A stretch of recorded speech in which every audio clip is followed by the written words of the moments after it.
rather than the 7 o'clock show. I've just got a message from your wife. Mike is just on his way. So I would have found out eventually. You would have found out eventually. Yeah. So, good evening. Yes, we are live on 1 minute past 7 o'clock. That's pretty early for us, actually. That's not too bad. We're normally a lot. Well, no.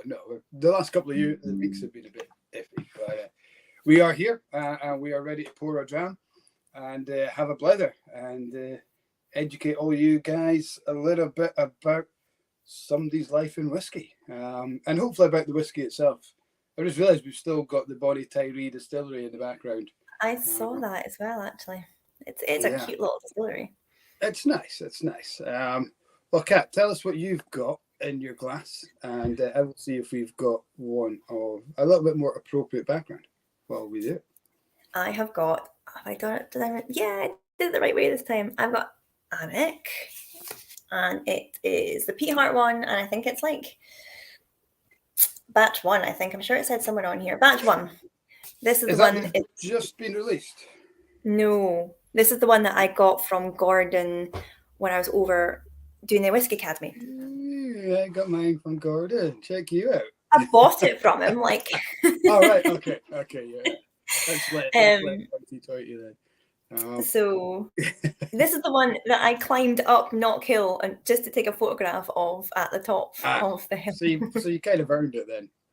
I did, because I came back with 4 ticks and I was raging because some landowner has put up signs saying no access, no entry, no walking. So I was like, aye, right. So like I'll be exercising my rights. So I walked straight up that hill. My right to roam. Yeah. I rolled all the way to the top and I was like, come and tell me I'm not allowed up here with my bottle of whiskey. The picture did that job for you. The picture like, yeah, you should have come here. Yeah. So yeah, that's what I have got tonight in my glass, and it's gorgeous. Just for those who don't know, Gordon is the distillery manager at AnCnoc, the Knockdown Distillery. So that's why he got mentioned there. I'm also on the AnCnoc tonight, the 99 vintage, bottled in 2013. So 14, maybe 13-year-old whiskey there from AnCnoc. I've also got one of Stuart's previous incantations, a wee Douglas Lamb bottle there as well. So getting in the mood, getting in the theme. Good evening, Chris. Who's watching on YouTube, Chris Grieve. Let us know what's in your glass. Everyone else who's at home, whether you're watching Facebook or YouTube, let us know what you're drinking. I think Chris. And if you're not drinking as well, let us know. I think Chris went to the Speyburn Open Day, didn't he? So maybe he's got some interesting questions for us when we get Stuart on. Yeah, I'm keen to. We'll talk. We'll get Stuart on, and we will get the topic of whiskey. Let's get going. And to stream. I don't want to ban from studio. There we go. Hi, Stuart. How are you? Hey, guys. I'm very well. How's yourselves? We're good. Yep. Organised chaos. Yes, it is. Great. Loving it. Good. There we go. Yeah. I feel like I'm coming across quite hyper just now because I've literally just come in the door from doing a tour. I'm going to take off the waistcoat. Don't worry, that's all that's coming off. You're on a food high. You've literally just scoffed your supper, so you're just on a sort of mad food high. I love the lining of that jacket, Mike. Sorry? The lining of that waistcoat's beautiful. Look at that. Flowers. Yeah. Oh. Next best. Love it. You're rocking it. Chic. Chris has got nothing in his glass yet because he's got to put the kids to bed. Literally, I came in the door, so I finished off the tour 6:30, dropped the guys off, they're away to get something to eat, and got home at just a little before 10 to 7. Tony hands me Killian, which is my young one, 4-month-old. He's like, he's not settling, can you try and rock him? So I was like, okay, so rocking him to sleep, tea in the micro, kind of scoffing at with one hand, baby in the other. What am I going to dram to tidy up this place? And it's been all pretty full on. So I'm glad to settle down now, cool down. Got a wee beer and a wee dram. If you're not living on the edge, you're taking up too much room, Mike. That's a good one. I like it. Stuart, thank you for joining us. How are you, and what are you dramming? Oh, I'm very, very well. An absolute pleasure to be here. I've actually got a plethora of bottles in front of me. Kat, when you mentioned the Pete Hart Batch 1, I've got our latest release in a very hidden bottle in here. So you'll be seeing a little bit of that soon, but it's out in Sweden currently, and we've also got peated cherry. With this other sneaky bottle, and I have a few others. So I've got Old Pulteney 18, I've got a bourbon that was a nice little gift, Speyburn 10, and this one, which was quite an interesting one, a Samaroli. This is one of the interesting ones. This was a Highland Park, 13 years old, and the colour of it is the palest thing I think I've ever seen. And that's not a detriment to it. The flavour from it's absolutely remarkable. So I'm well stocked up. It's quite funny. Just prior to lockdown, me and a couple of whiskey shops were looking at a brand, an independent bottling brand, and we got some samples sent to us. And the one that we all loved the flavour of was so light, like almost clear. And we all loved the flavour. It was a Mortley, 7-year-old or an 8-year-old Mortley. And we're like, I can't believe it, how good this whiskey is. But we didn't feel confident releasing it because this was going to be our first release, and we didn't want our first release to look visually unimpressive. And it was like, and we also, if we were established, if we were like Gordon MacPhail or Douglas Lang or something like that, great. But so we went for it. We actually were awaiting bottle Glen Murray, I think it was. First of all, bourbon cast just had a little bit more depth to the colour. It was, don't get me wrong, great whiskey. But unfortunately, COVID came and the whole idea kind of got shelved. We have to pick up that conversation again, actually. We'll see what we do with it. Yeah. I think it's such a shame, though, that we're so embarrassed by colour. If it's not a really, really dark colour, we've got that hesitation. And it's so unashamedly visual. That's a really marketing kind of thing, that the decision that we said, no, we can't do it. That's quite cool. Brand to sell it, because the Pete Hart, the glass bottle is black, isn't it? So you've got no way of. Maybe that's the way to go. Maybe we all just have coloured glass and you just accept it for what it is and then pour it out and enjoy it. Yeah. But I guess that's why maybe your Ardbeg, Bag of Rulings, most of your Islay whiskies come in black or brown or green bottles, don't they? Do you think that's a colour thing on the whiskey? Because most of them are bourbon casks. A lot of them are younger. Yeah, I mean, the whole thing is with peat is that, a younger, the best time, if you like peated whiskey, between 3 and 10 years old is the best time to have it. That's peat. Peat's one of those things that kind of falls off with maturation because it stays constant in a whiskey, throughout its whole life. It's in terms of a maturation level. But what you mature it in is obviously going to dominate peat at a fairly quick in terms of Scottish aging. So that's why you see a lot of pale colours in peated whiskies. And absolutely, of course, we all know that the world is not still quite ready for those conversations that we have on a regular basis as whiskey nerds. Is colour doesn't matter, age doesn't matter. But to the rest of the world, it still does in a lot of ways. Yeah. And that's probably exactly why you have darker coloured glass for the likes of most Islas. But as we all know, it doesn't matter. Does it taste good? Great. That's all you need to know, right? Absolutely. Yeah. You are with Inver House. I call Inver House, but your brand title says International Beverages. Is there 2 names, or is it? No, we are now International Beverage. That is the name. So it has been Inver House in the past, but fairly recently, in the past 6 months, it's been International Beverage is now our official trading name. Right. So it's International Beverage. So I'm the Global Spirits Ambassador for International Beverage, which is a hell of a mouthful when you're when you're talking to people, but that is the full title. I'm not going to lie to you, because when I went onto your LinkedIn to the screenshot for the picture to go onto the chat, and I was like, is this the right Stuart? Have I got the wrong company? Am I going to have to redo everything? But no, a bit of digging. I was just about to make sure. So it's quite recently changed it.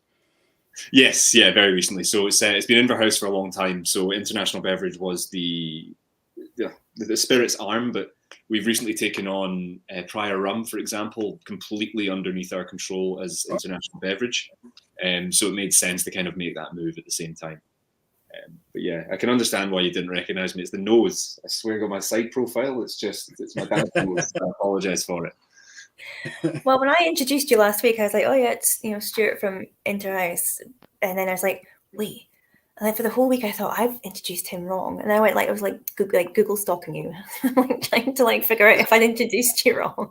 Because me and Mike have had the last couple of weeks, we've managed to get people's names inadvertently wrong in their emails the last couple of weeks. I thought, well, bollocks it again. Yeah, we haven't got their names wrong. We just spelt them wrong. That's the difference. So the email. I was being generous when I said we, but you. Oh, yeah. You. You asked for it, Mike. You asked it. No, it's been a confusing 6 months for us as well, because it's those kind of, the Freudian slips when you're kind of engaging people like international beverage, and then you're explaining it. So no, that is official now. It's international beverage. So you can maybe explain a little bit about the whiskies that you look after and what your job entails, maybe. Yeah, of course. So we primarily look after whiskey. So Old Pulteney is one of our biggest brands, most well known. Speyburn, which I know a few people had been to who are joining us tonight. We've got AnCnoc or Knock Do Distillery, if Gordon's watching. Anyone goes to Knock Do, refer to it as Knock Do. AnCnoc is the brand name, Knock Do is the distillery, and the guys at the distillery will appreciate that. We have Balblair as well. Balmenich single malt is also ours. However, I'm sure a lot of people know we don't do a commercial malting. We still sell on to third parties, but Balmenich readily talked about as the liquid is absolutely exquisite. But sadly, we are not producing anything commercially just now. Cao Runn gin is ours, and then Prior Rum as well. So I look after all of them, and I'm responsible for kind of the advocacy and education side of the spirits. Awesome. Jeremy Watts just popped up on Facebook saying Gordon is amazing. Yeah, absolutely is. He's kind of king of that castle, isn't he, at Knock Do? He kind of I love that man so much. I'm so annoyed that this is recording. I've just said that, but he's amazing. He's like a really quick wit. He's really intelligent. He's a fantastic, technically minded distiller. He just knows that. He knows distilling collectively, but that distillery he knows just inside and out. We recorded a podcast, or his podcast, Knocktails. We recorded recorded an episode the other day, and we had to cut out so much of it. It wasn't necessarily acceptable for public, but it was good fun. It was a really good. Well, it was when he introduced the names of his dog, so he has the names that the public are meant to know, and he has their real names, which you really shouldn't be shouting in the park. No, again, when Gordon came up and I knew this was a recording, that was a really dangerous area to be talking about. So Gordon's got 6 dogs. Yeah. Ali, our assistant distillery manager's got 3, and then sometimes Gordon looks after his daughters. So at any one time, 10 dogs up at the distillery. Yeah, which is great. I mean, absolutely fantastic. If you're a dog lover, of course. Yeah, and if you're not, Gordon doesn't want you there. I mean, if cats say or things, don't go to Knock Do. I remember the last time I was there, I had a group of guys. I think there's 4 guys with me, and Gordon. What I love about the tour is very informative but informal as well, and it's so laid back. It's not like a tour guide taking you through dates and volumes and all that. Gordon just talks to you about what you want to know. But in Gordon's dry wit, effing a little bit and swearing a little bit here and there. And then we were in the warehouse having a look around. And as we left, one of the guys made a comment. He goes, I wish I could get as much into this spirit as I do with my faith kind of thing. And Gordon's like, shit. You can just see his face kind of ticking over. And he said to one of the other guys, is he a priest?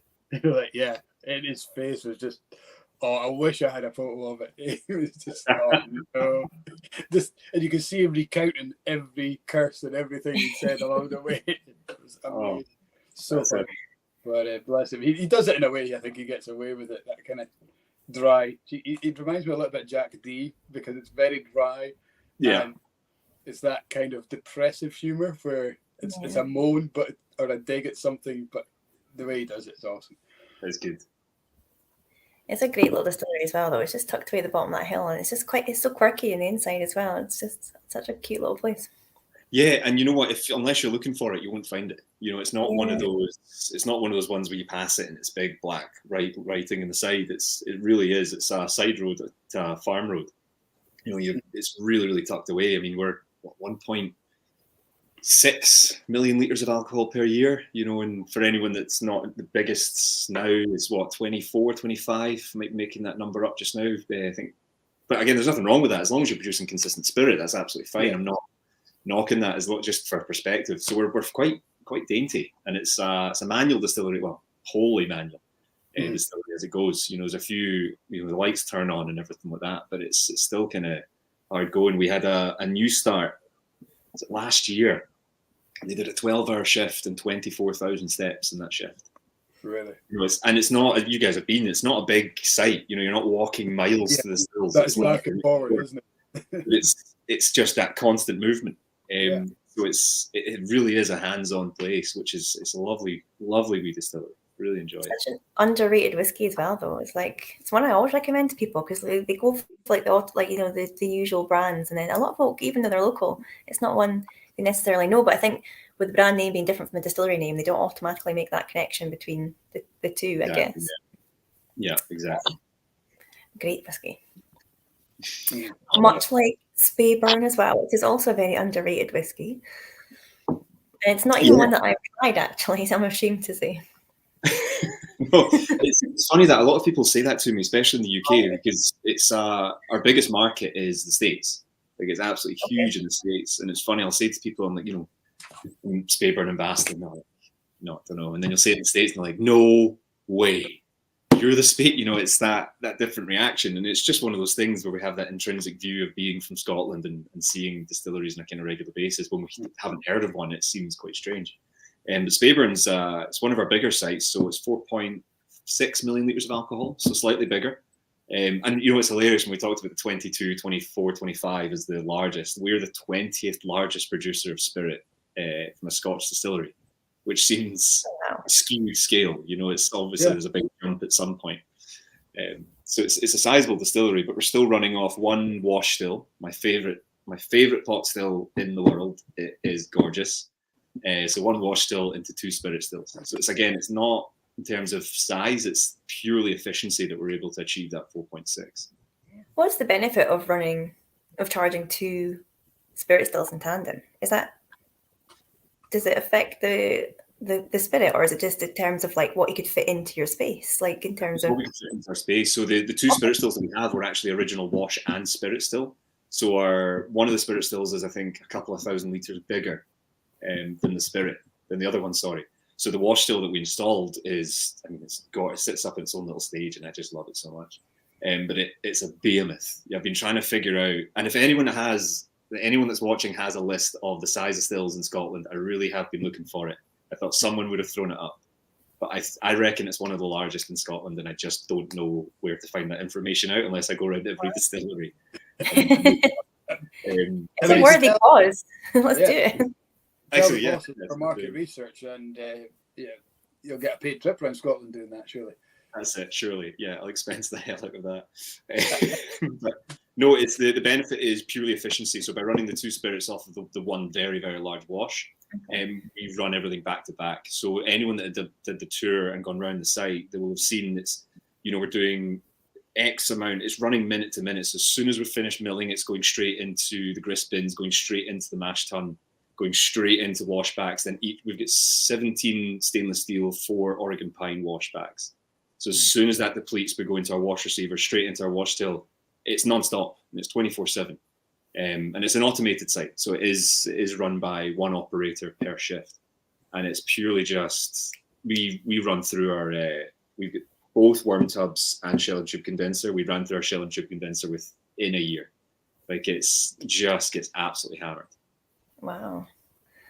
Gosh, yeah, that's a lot of spirit you're producing there then. It's good fun. Yeah. It sounds good. We've got a couple of comments just off the back. Rick Johnson has got nothing in his glass. He's just finished his breakfast. He's in San Francisco. I think Rick has an evil twin because he's on YouTube and Facebook at the same time. Yeah. I don't know why, but every week. Rick, tell us why. Why do you do that? He maybe just has a twin. He just likes the comments. He likes to see the comments from both sides. That's Rick, I've got a bourbon. Oh, nice. He said he feels bad because he's an American living in America and he's not yet tried Speyburn. Rick was on our Highland Whisky Academy, which we run twice a year, and Knockdoo's a big part of that. So he's been to Knockdoo and he's met Gordon, met the dogs as well. I think the dogs were there when you guys were up. Yeah, no, we met all the dogs. Yeah. So, en masse. Yeah. So he's well. He knows the company. I think was Rick there? Was that the day you were feeling poorly, Rick, or was that the day you came back? I can't remember. There was a day you didn't make it. I think. Yeah. He'll tell us. Well, one of the Ricks will tell us. He was homesick. He was homesick. I thought maybe that was the day we missed you, Rick. Oh, Rick, you just have to come back. You will. Do it again. We've got Ben Marnick watching on YouTube. He said Malcolm Warren is a top man as well. I think that goes back to what we're talking about, Gordon. Yeah, so Malcolm is our old Pulteney distillery manager, Wick, born and bred, and a lovelier man you'll never meet. He's just so, again, very intelligent, very knowledgeable about the history of Wick as a whole and the site that we run on. So I swear he drip feeds me things as opposed to just being like, here's all the information I have. It's every time, and I love going up. Obviously Wick is as far north as you can kind of get in Scotland as it goes. But every time I go up, I learn something new. So everyone always says, like, you don't get bored of going up and around the distilleries, and I'm like, no, never. Like, it's always a new learning experience from them. And Malcolm's one of those where every single time we take people around to show them, he'll take them around and show them the history and talk them through everything. He says something new every time. I'm like, are you joking? Are you just deliberately drip feeding me this as opposed to just saying, here is it all? So again, a fountain of knowledge and all these little tidbits that he has about, Wick, prohibition that happened up at Caithness Coast, and all these different amazing stories that he's got. I guess if he told you all at once, you'd forget a bit of it. So yeah. I mean, right? Yeah, that's fair. Okay, that is a very fair comment on my character. Keeps you coming back. You see, I wonder what. It's like a soap opera. There's a new twist in every episode. Oh no, he's a great guy. Really good guy. It's such a bonny part of the world, and I love the accent up there as well. You can always pick out somebody at Caithness and Sutherland. It's just a really distinctive accent. Yeah, last time we were up, it was just sun the whole way, which we're really fortunate. So you're going right up the coast, and you can see really, really far out. It was lovely, and we do there's a seaboat tour, Caithness seaboats. If anyone goes, please give them a shout. They're fantastic, and they'll take you down the coast, underneath, and into caves across the Caithness coast. Mm-hmm. Very, very cool. Very, very cool. I used to live on Bletherable, halfway between Tongue and Durness, up in Caithness and Sutherland. So it's so open but so beautiful at the same time. Yeah. Really, really beautiful. So how do you split your time between all these distilleries?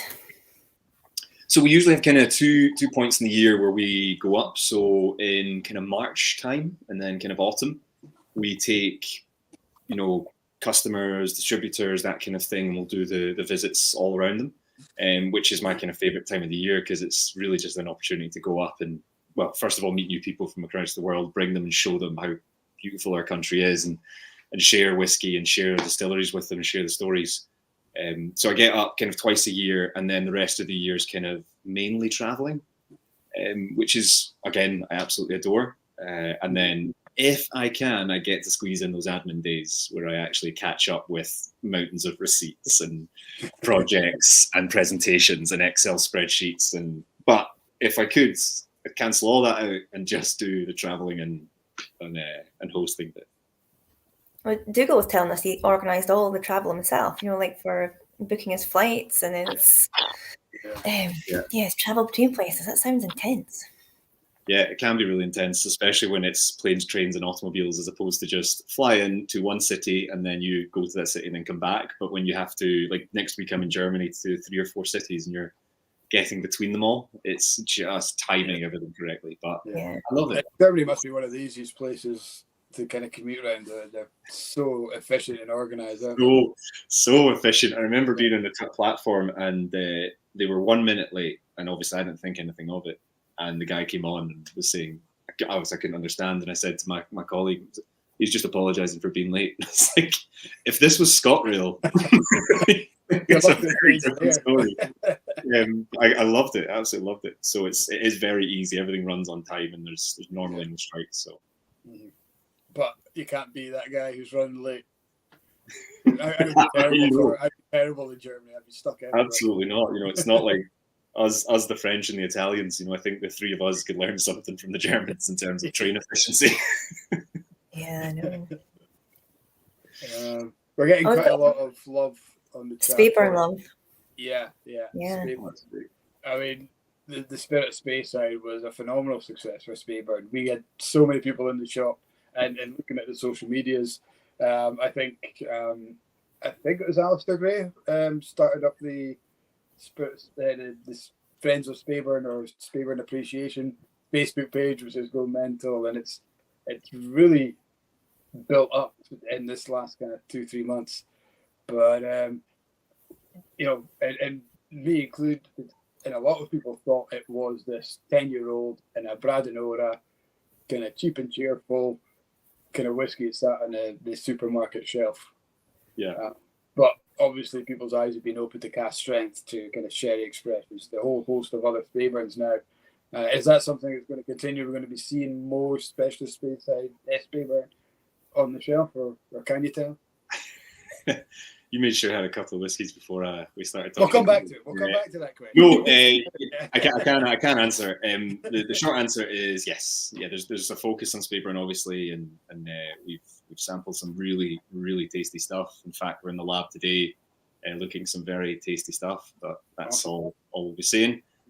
But see, to be honest, it was amazing to see people's realizations when they came, and even people that knew Speyburn really well. And as you said, they knew Bradinora and 10 that are, they're all bourbon cask. And I think people had always thought the Speyburn, as good as it is, the 10 and the Bradinora, I'm not trying to knock them here at all. It's just, it's bourbon cask and it's 40%. Like, great, easy sipping, go-to whiskey. But when they sampled the 15 and 18, which are also in the core range, which have a huge sherry influence, they're 46% non-chill filtered, no caramel colouring. It was, oh, right. So this is a completely different side to Speyburn that I didn't even know existed.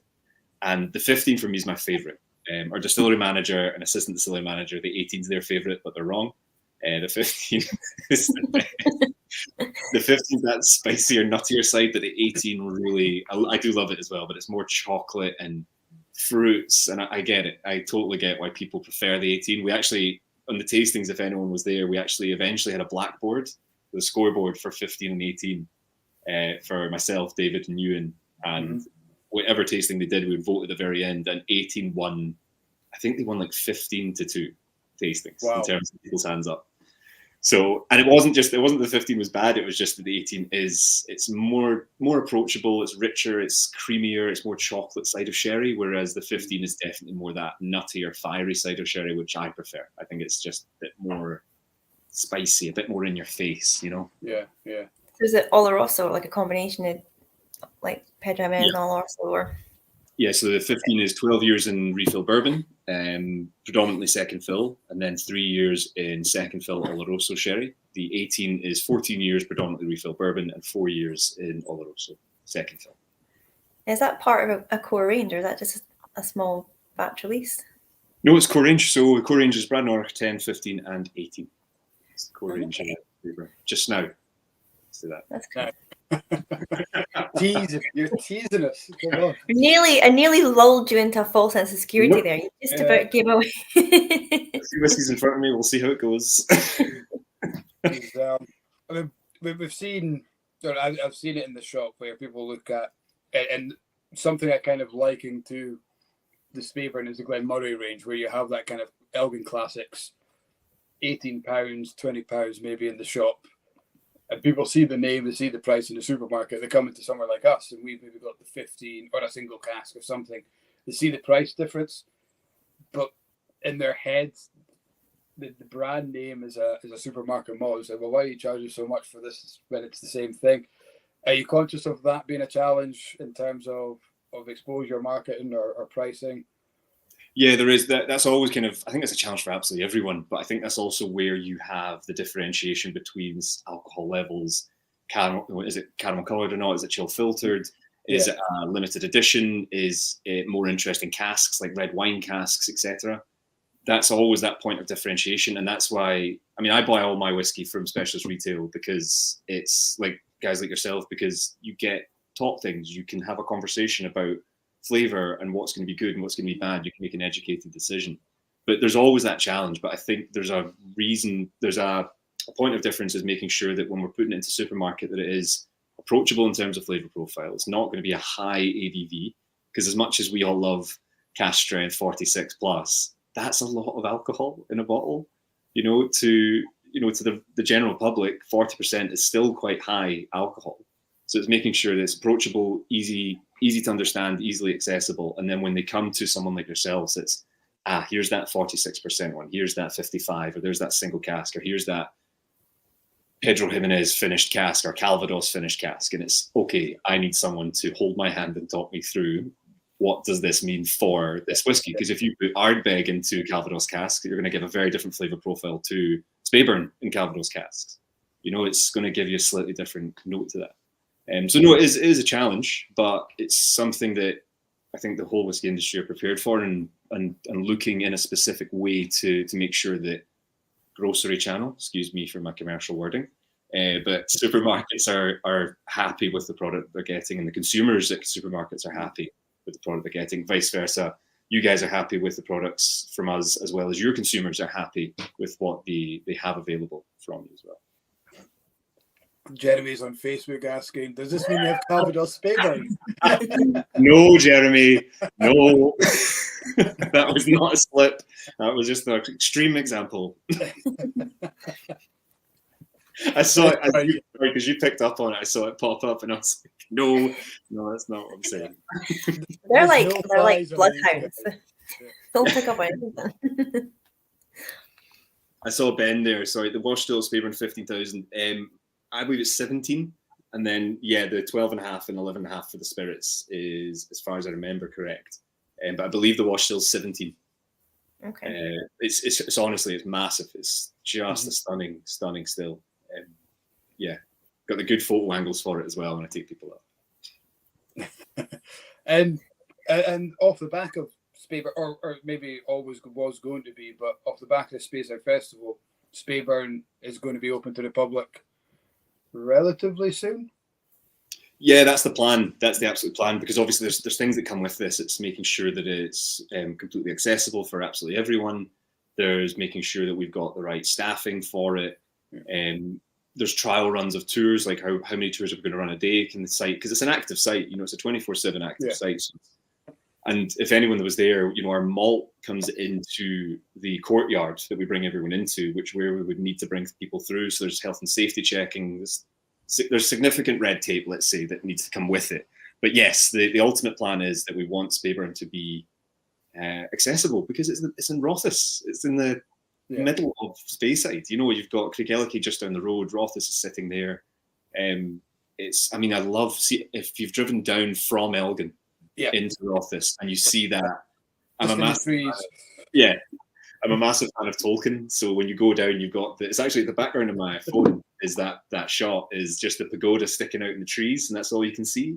And it's like a very kind of Tolkien, Lord of the Rings kind of setting. It's a beautiful little stop to have a look at. So it's just one of those ones that people have seen it probably 100 times that have been up in Speyside, but no one's been in publicly anyway for the whole time that we've been operating, really. And you've got you talked about getting the staff in. I don't know if we can mention his name, but I was visiting another distillery in Speyside on his last day. Can you tell people who's now coming in to run the visitor centres? Matthew. Yeah. Okay. So you can see. Yes. Yeah. No, that's Callum Fraser pulled me aside at the Ceilidh that's very said because apparently I specifically was stealing them from Glenfarclas, but that's not true. Oh, really? It's not me. I've actually not had a chance to meet Matthew yet, but I've heard wonderful things. I'm sure. Great guy. Yeah, I was talking to him and catching up on the Speyside Festival. We're up on a tour, and he said, "Well, actually, it's my last day." And I was like, "All right. Oh, you staying in the industry?" He said, "Yeah, Speyburn." I was like, "Okay, Speyburn's everywhere just now." And it was so, we're getting all this great reports on the tour and everything. And Matthew's coming over, so yeah, I think, but not just Speyburn though. He's going to do international beverages. Yeah, so we, as far as I'm aware, because I wasn't part of Matthew's hiring process or the running of that space, as far as I'm aware, he's in charge of running South distilleries effectively, as it goes south, northeast of Scotland. So Speyburn, Knockdo, and Cao Runn, Balmenich. Right. So he's responsible for managing those sites. And then we have the lovely Tanya, who manages Balblair and Pulteney. So the northern sites. Okay, cool. Juliet is looking forward to visiting. Juliet Buchan is watching from Glenallachie. I was at Glenallachie today, Juliet. Had a great tour there. And she's also looking forward to trying the Calvados finish. Juliet. You're going to have to bring one out now. Like, the public has spoken. No, Juliet can stop. I hope I'm wrong when I said I thought it was Alistair Gray that started the Speyburn Friends Appreciation on Facebook, because he's watching too. There's going to be an announcement on there now. Oh, Stuart Baxter said Calvados. Right. That's my career over. But guys, there's no truth in that. That is Jeremy stirring a big pot of nothing. Yes, it was an example. I can promise you that. It's going to be amazing to see. When we were talking about Glen Murray there, was it the cider cask that they did? And then the SWA repealed cider. So it was technically an illegal, not by the government illegal, but the SWA technically an illegal bottling. Because that was, I've had a chance to taste it, and it was remarkable. The Glen Murray casks are, there's a Chenin Blanc one. Shouldn't be talking about other brands, but there's a Chenin Blanc one that's still, as far as I'm aware, the Highlander Inn still has a decent amount in it. I don't want to tell people this actually because it's hidden away, but it's a really, really good brand. Don't say it out loud. We'll all have to head up there on a Friday night to get it. I was at the Highlander today. Were you? Yeah. We stopped off there for a dram on the way back. That's probably why I was so tight getting home, because we stopped off there. We were meant to stop for lunch, but we didn't have time due to one of the guys. His wife wasn't well, so he let her have a long lie. So we started at 12 instead of 10. So we didn't do lunch. So I thought, well, we'll go and pass on the way home. But we should have this conversation first, and I would have. It's a good segue into the Coastal series for Old Pulteney. You've got a really interesting new release. Yeah, we do. So we released it at the end of last year, actually, which seems so far away now. It's July. But it's the start of our Coastal series for Pulteney. So we've got 4 releases in the works. Our first one was Pinot de Charente. So it was finished in Pinot de Charente casks from the west coast of France. And then our next one is, careful what I say here. Our next one is due out just at the end of this year. So it should hopefully, I think we're looking at maybe September, October, which would be fantastic. I've tasted the liquid a few times. It is fantastic, remarkable. But the whole idea is that we're working as a coastal distillery. We're working with other coastal producers of other liquid and utilising their casks to either further mature or finish in that liquid to produce our Coastal series. Which has been really, really successful so far. The Pinot de Charente has just gone out the door, which has kind of blown our minds in the reception of it. So we've been very, very happy with it. It sounds amazing. It's not something I actually knew what it was. I had a customer in the shop the other day, and they asked me if I'd ever had it before, and I had to look it up. So it's like wine, sort of grape juice and cognac. Is that right? Yeah. So it's legally it's a fortified wine. So it's grape juice, just unfermented grape juice, and then it's fortified with cognac eau de vie, so cognac new mixed spirit. A lot of people refer to it as dessert wine because it is so sweet, but it is, by definition, a fortified wine. Sounds fab. Yeah, it's good.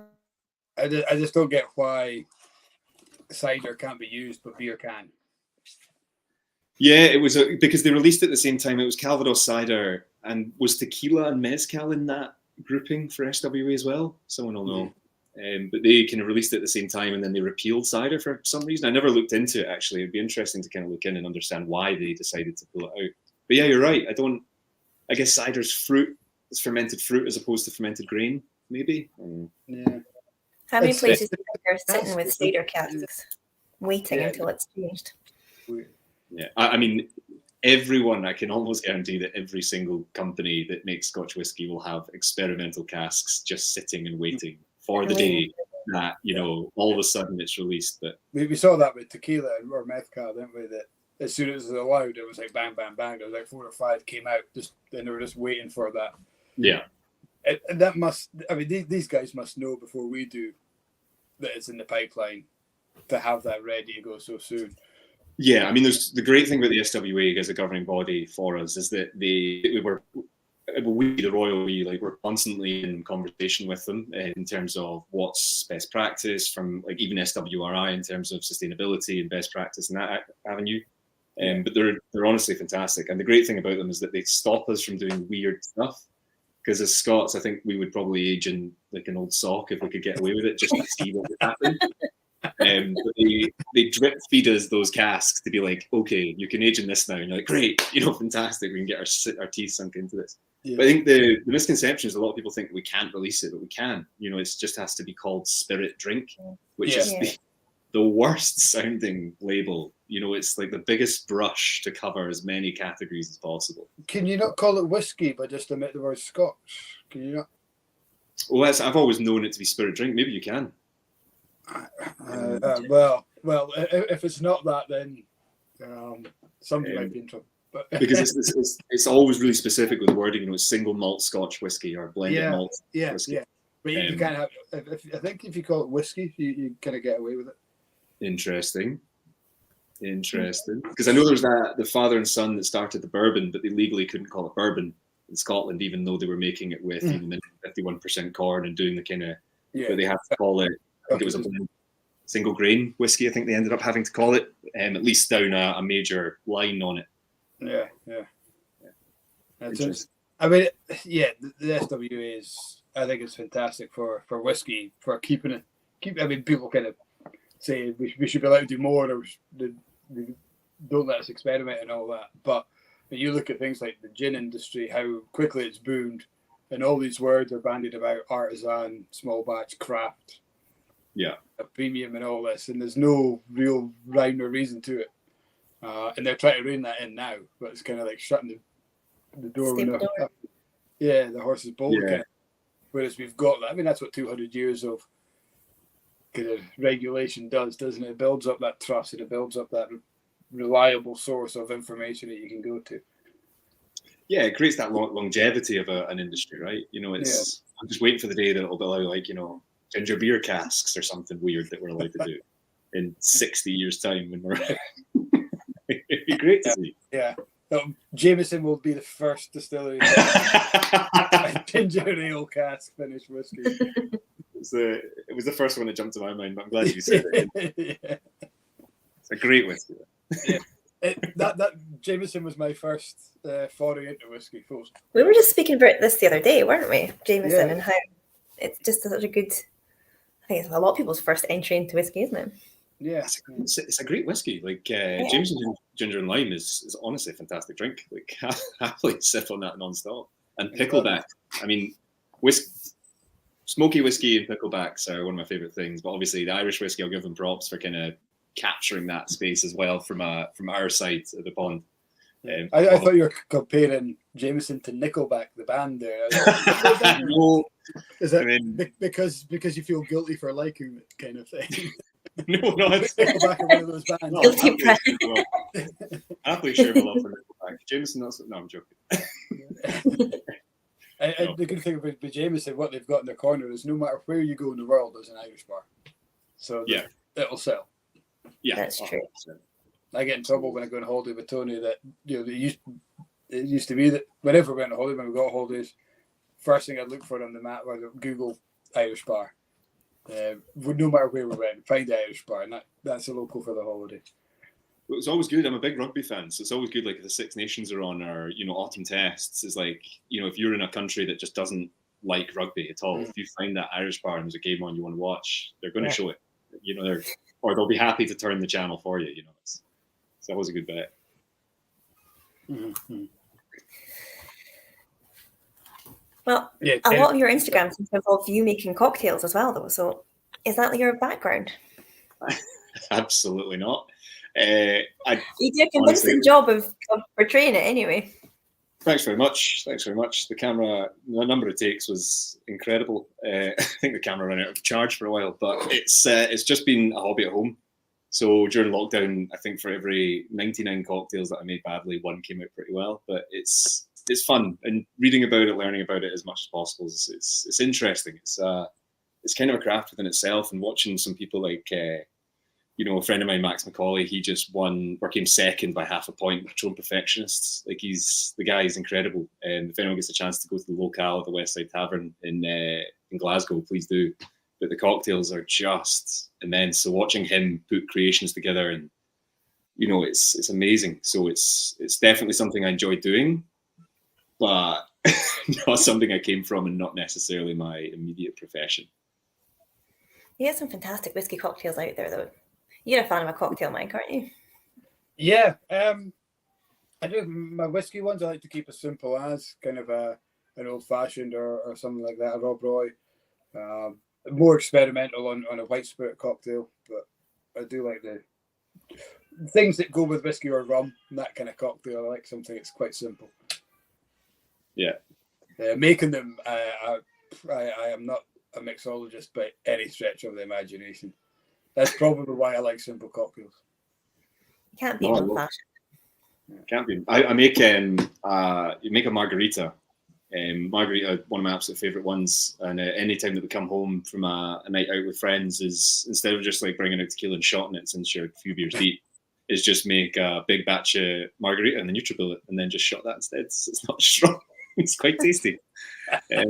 So it's usually me squeezing out a bunch of limes at like 3 a.m. over the sink, trying to get. That sounds more like an age thing than a taste thing.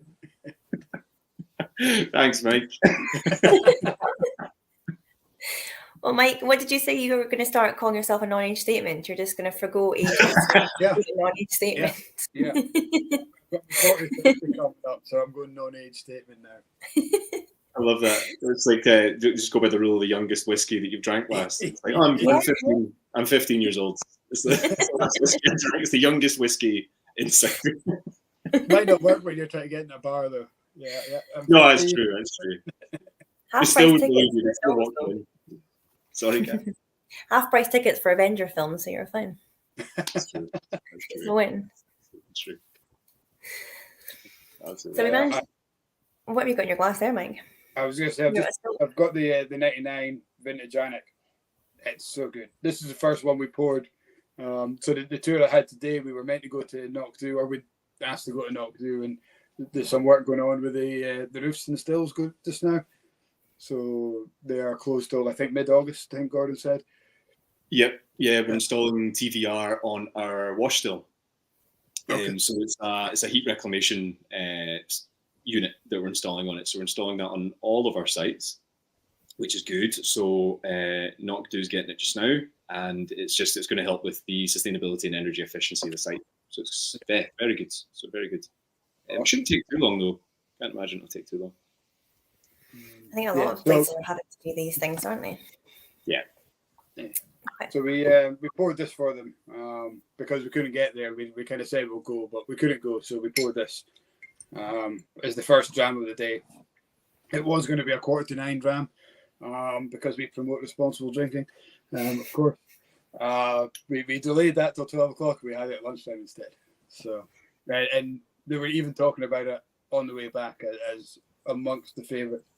So we went to Glenallachie and Glenfarclas and the Highlander. We had a few drams. I didn't. I was driving. They had a few drams. And there you go. This one was up there in the conversation. The Glenallachie 15 was another one that was oft mentioned. So, yeah. Glenallachie. Glenallachie is the liquid's so strong. It's just great stuff. And I think they're on the right track to improve year on year. Yeah. I'm not just saying that because Juliet's potentially still here, but she's still watching, yeah. Did you? I was just going, Mike, did you get into the still house at Glenfarclas? Because I was there on Tuesday and they were digging up the floor of the still house at Glenfarclas. So I didn't go on the tour, but the guys, they never mentioned that they didn't. So I'd imagine if they didn't, they would have said. It's such a nice distillery. It's the first time I've been over. It's quite retro. I wanted to go and see their visitor centre because it kind of reminded me of another visitor centre that I know that's quite retro. So I wanted to go and do a compare and contrast. It was lovely though. I really enjoyed it. The tour was great. The guide was lovely. A nice place. Yeah, we actually had the conversation about AnCnoc whiskey and why we don't see. I mean, we see some of it as knocked do in single cask form under indie bottlers, but I would love to see some single cask bottles of this coming from the distillery. I just think it's maybe a market there that's untapped.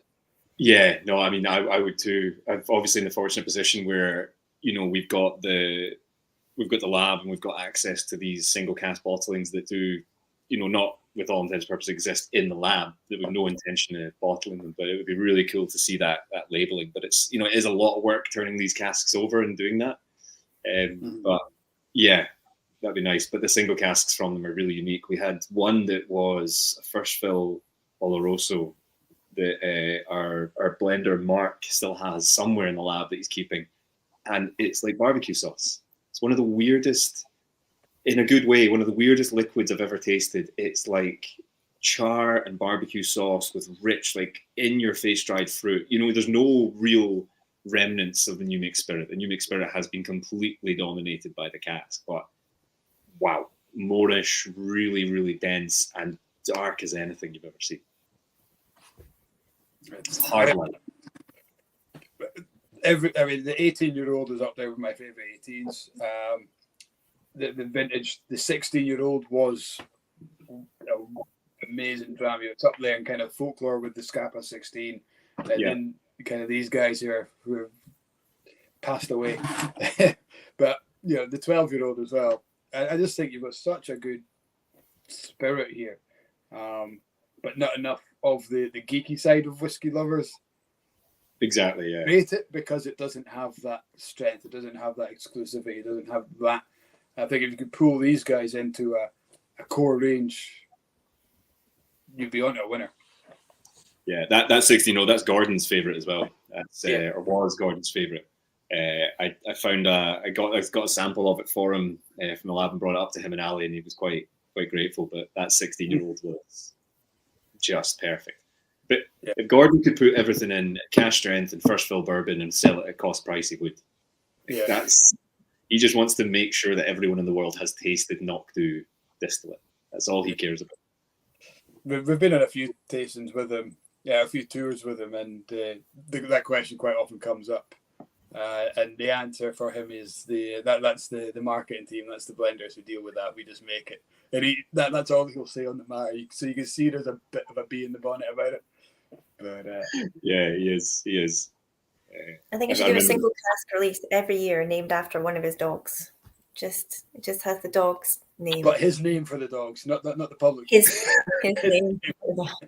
His name for the dogs in Gaelic, just so we don't ruin everyone's name. I don't think the Gaelic language has enough letters for some of it. Some choice words. And Stuart, we've talked a lot about your brands. We've talked a lot about what you do, but let's talk a little bit about yourself. What got you into whiskey first and foremost? What was your first kind of foray from a personal experience as opposed to a professional experience, or were they one in the same? Into whiskey as a whole, or yeah. So up until I was about 18, I thought whiskey was the devil's work. My dad was, I say collector, he's opened up every single bottle that he owns. They're worth nothing. He's a member of Scottish Malt Whisky Society and has been for a long time. But I remember when I was younger, he'd be like, smell that. How can you drink that? And when I was finishing, and then when 18, I started drinking more cocktails and you become a bit more adult, let's say. I mean, still not, but getting there. And remember when I was in university and I'd finished all my hand-ins and I was sat there and I was just a poor student. I genuinely think I had about £1.29 in my bank account. I had nothing. I paid my rent for the month. I had food in the fridge, well, pot noodles in the cupboard. Let's not lie to ourselves. And my dad had bought me a bottle of, it was actually Glenmurray. It was Glenmurray 12-year-old. and it was sat on the shelf and it had been collecting dust for about 3 years. And I took it down and I got a bottle of Coke from the fridge, thinking I'm going to have to mix this if I'm going to take it. This was midday, by the way, so it's midday. And then I started sipping it, and I was like, this is actually really enjoyable. Actually, this is the first time I've been really on its own sipping, enjoying a whiskey. And my friend, who had a key to my apartment, I wasn't answering the front door of our student halls, came in. Room was stinking of whiskey. Sat there, and he went, "Have you finished half that bottle yourself?" And I was like, "Yes." Having a really good time. And I was like, "Do you want to help me with it?" And he'd finished his hand-ins for that day, and we finished the whole bottle. He helped a lot more in the second half, I need to say. I didn't get through like even 3/4 of it, but that was the first time I really enjoyed it. And I remember coming home to say to my dad, I was like, I had that Glenmorangie. I was like, remember you were telling me about like sherry cask and this? He went, "Oh, boys, home," and he brought me in. He was like, "Right, this is peated, this is non-peated, this is sherry cask, this is cask strength, this is this." And that really kind of sparked something in me. I've worked in bars and restaurants for a very long time and love, I worked as a commis sommelier and worked in wine. Was a fantastic liquid as well. There's a culture that resonates around whiskey and wine and port, and wherever you come from in the world, you've got that as a weapon, a carbohydrate, and an alcohol, or a vice, let's say. And we're blessed that Scotch whiskey is our vice within reason. But it's a cultural thing, and it's amazing being able to travel and share that. So that really sparked it in me, was that bottle, and speaking to my dad about it, and then from there it was kind of, this is what I want to do, and kept going. So I was working in bars and restaurants, and a friend of mine came back and said that Chivas were hosting a kind of, what's the graduate program down at the fair, the graduate. So I went along and I spoke to a guy called Tristan, and he asked me to apply for the Chivas program. Did that, got through the very intense application process, and then they sent me to India for 2 years. So I was the Indian ambassador for Chivas, and then went to Douglas Lane from there, and now International Beverage. So it's just been, I've been very, very lucky to kind of go into these roles and do what I do. Like, I absolutely adore it. But it's I don't think I'll ever leave. I hate to think I'd ever leave the industry, because it's just a very, Sorry, Michael, you go. I said it gets under your skin. It does, yeah, and everyone that you meet, people like Juliet, friends like Mariella from Aaron, and Dougal that you had on Douglas Lane. You meet these wonderful, wonderful people. It's very hard to kind of just leave that behind and do something else, We've got Mariella coming on in a couple of weeks, actually. Oh, don't tell her to say anything nice about her. She's It's recorded.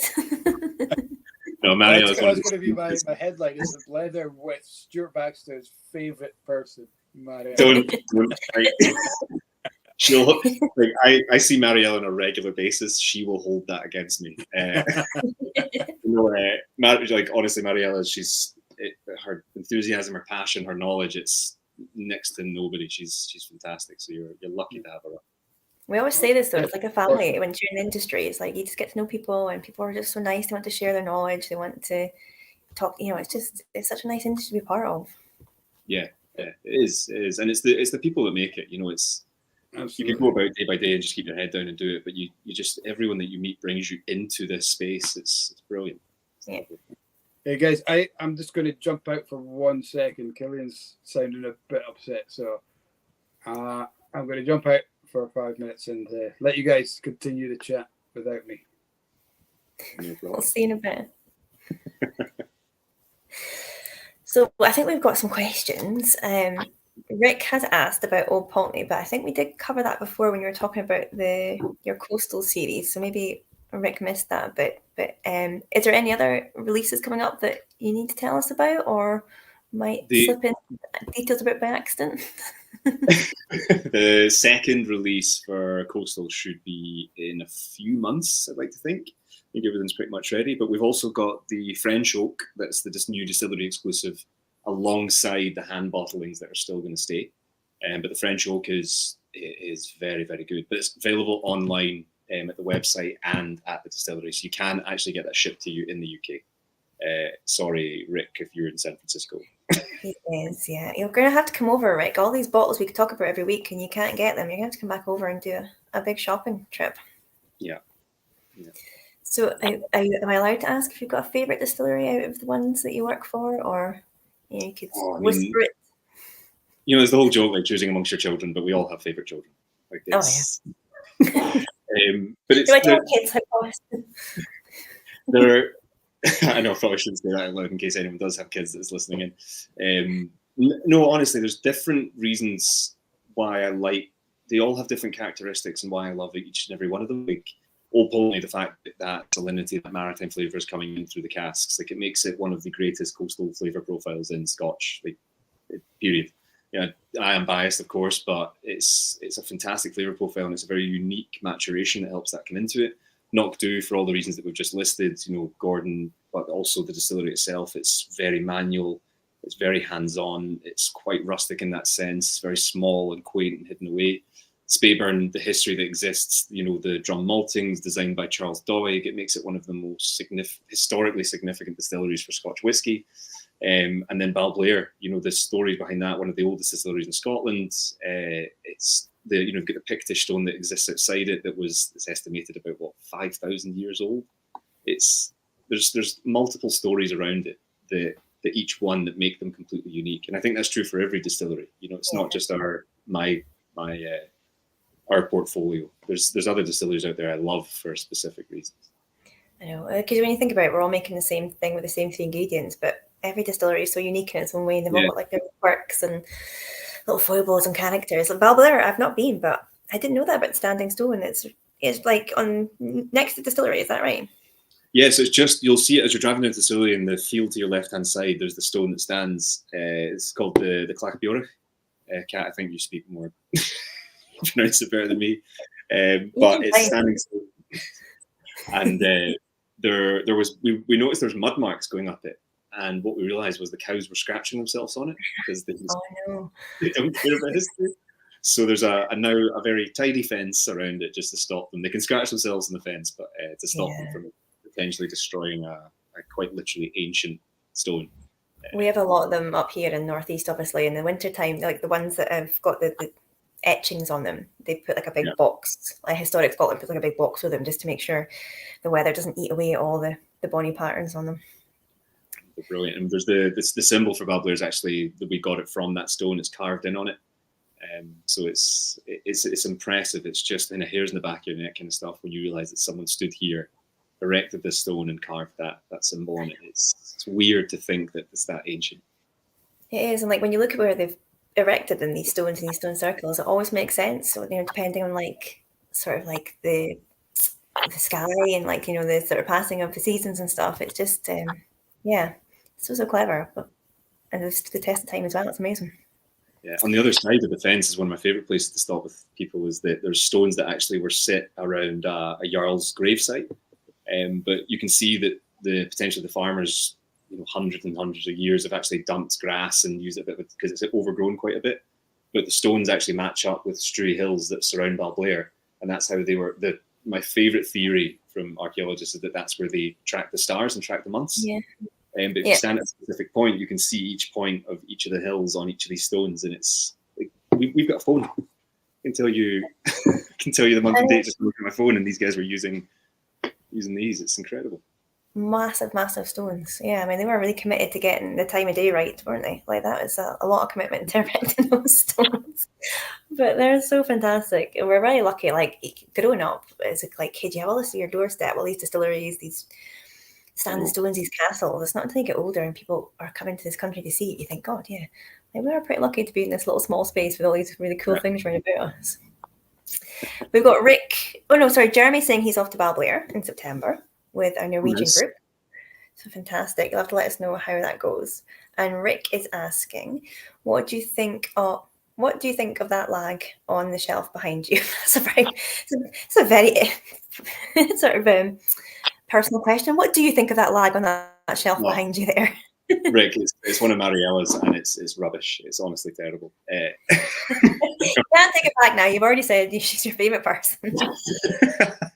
She's my favourite person. The whiskey. No, the lags. It's really, really incredible. I've actually not opened that one. That's the red wine, which is, Mariella will kill me. I think it's the third. So they did 3 inaugural releases. So it's one of the 3 inaugural ones. And that's the red wine one. And I have tasted it. I've just not opened that specific one. And they've done such a good job at such a young spirit, because I think that's a very difficult thing to do. You see a lot of young spirits that are forced into small casks that can be done very, very well. I'm not saying that that's specifically a problem, but a lot of the young spirits that are forced into small casks that give you that aging very quickly, are just kind of ruined. They're almost like burning the new mixed spirit in like a hot pan.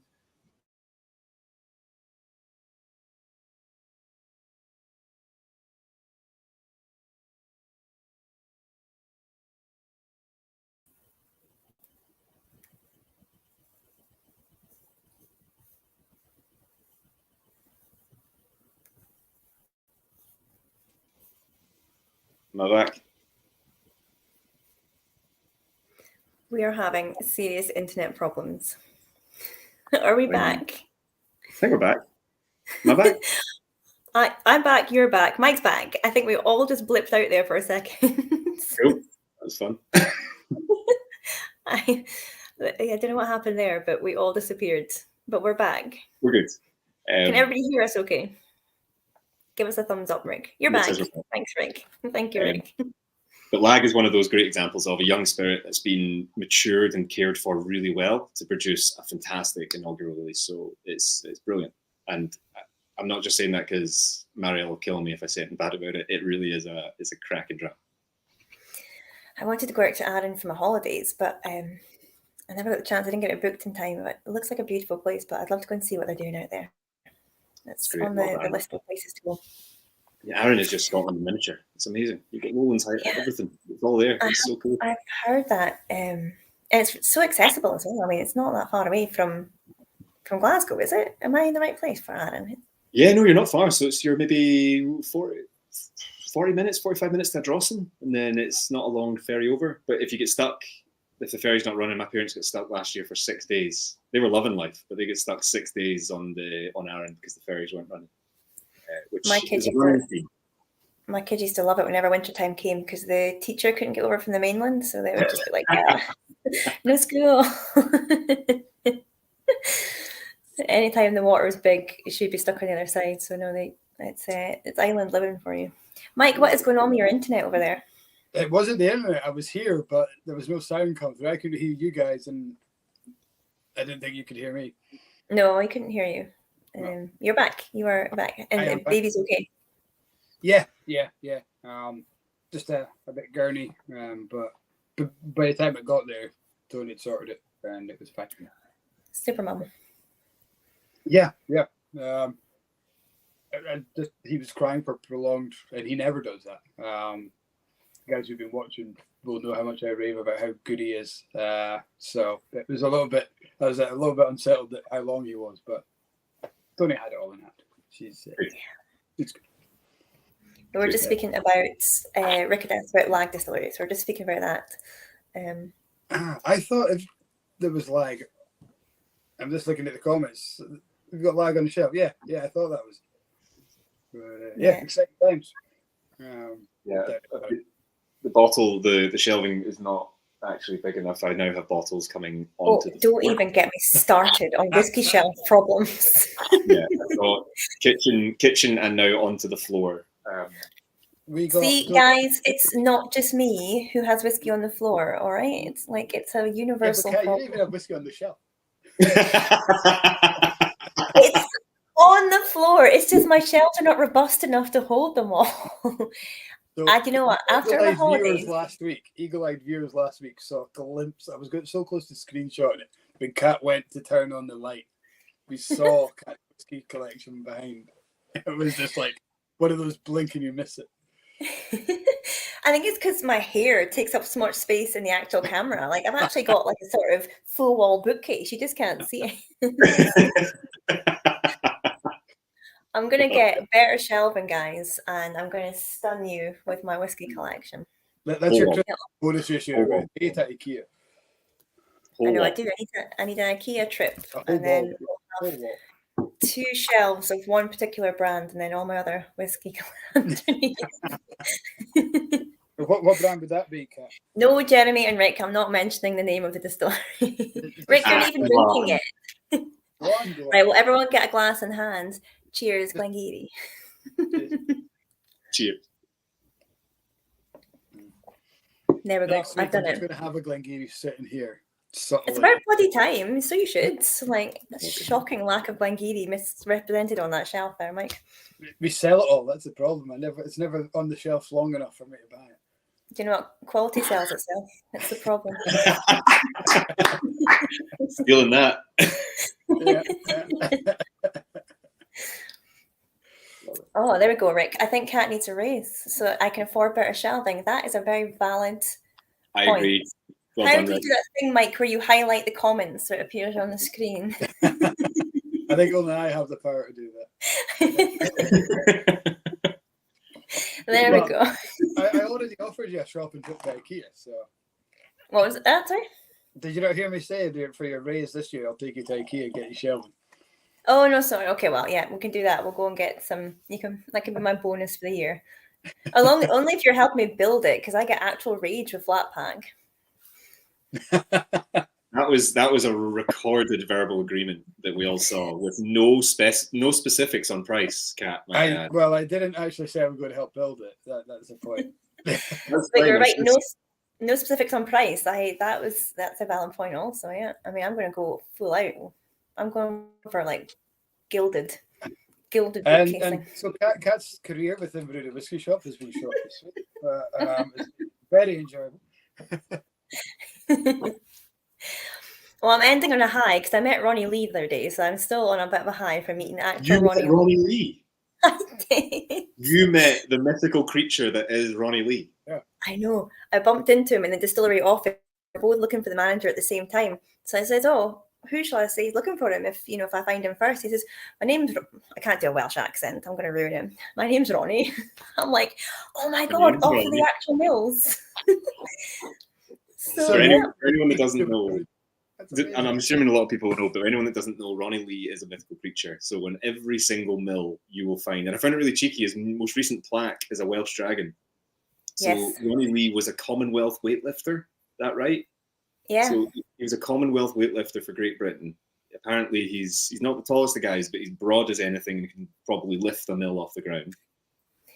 But his plaque is on every single mill in Scotland, and I always laugh because it's English mills in Scotland fixed by a Welshman, and it's not the best ever.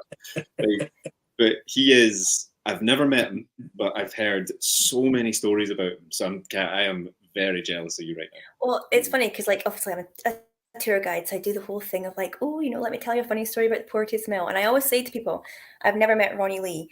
In my mind, he's like Gandalf, and he appears in a cloak on a unicorn. So I told him this story because I was a little bit fangirling over him. I'm like, and I always tell people you're like Gandalf, and you haven't got a unicorn, and no, look, you're real, and I feel like I should make a wish because I've seen you. And he was like backing away from me. But I got a picture of him. I don't know if you're gonna be able to see. I'm always doing it the wrong way. So this is me and Ronnie. So yeah, it's not a great picture, but I was so He's excited. about the same height as you as well, wasn't he? A little bit smaller, actually. A little bit smaller. I'm laughing because that's exactly how I would react if I saw him. It's like, and I tell this and I say this thing, and it's like He was physically backing away from me, and his phone rang. I've never seen somebody answer their phone so quickly. Oh well, I better go. I was like, oh. Come back, Ronnie. He gets it all the time. That's why. Yeah. He's got the speed dial, like emergency dial. There's a button on his watch he presses, and it just rings his phone. It's like, oh, that'll be the wife. Yeah, so I was super excited to meet him anyway. Really, really lovely guy, and I waited 5 years to meet him. So yeah, I'd have been the exact same way. One day I need him. I know. I didn't believe he existed, really. That was a mythical creature that. Yeah, because the bills are so good they don't need maintained. I thought people just tell that story like the Tooth Fairy or something. People believing. I'm glad you think that as well, Mike, because I genuinely thought it was a running joke with the distillery managers and me. I told him like about the Ronnie. Angel Share, the Ronnie Lee. It's like you told him about Ronnie, the 4-foot Olympic weightlifter. Sneaks into distilleries in the middle of the night and fixes it. Just put that mill underneath your pillow. The shoemaker and the elves or something. Yes. Yeah. I really hope he's not watching because I think I've kind of ruined our meeting if he's watching now. Sorry, Ronnie. Manager in the mill. So that needs to be a children's storybook immediately. I feel like it does. My gosh. I Oh, think anyone knows an illustrator, please put them in touch. Robin Lang could make that work. I think he could That's do that. good. Yeah, that would be a fantastic whiskey ballad, wouldn't it? A very niche market, I must say, like a very niche demographic that would buy that book. Yeah, like us three. This is it, like, we could really push the story at each tour, at each distillery, and then sell it at the visitor centres. he's cute. But you can tell a proper whiskey geek because, like, I was literally running around. I went straight into production canteen. I was like, "Oh my god, guys, I met Ronnie Lee." They're like, "Who?" I'm like, "Seriously, guys, this is what you do for a living. Like, come on." It's not the same level of statement.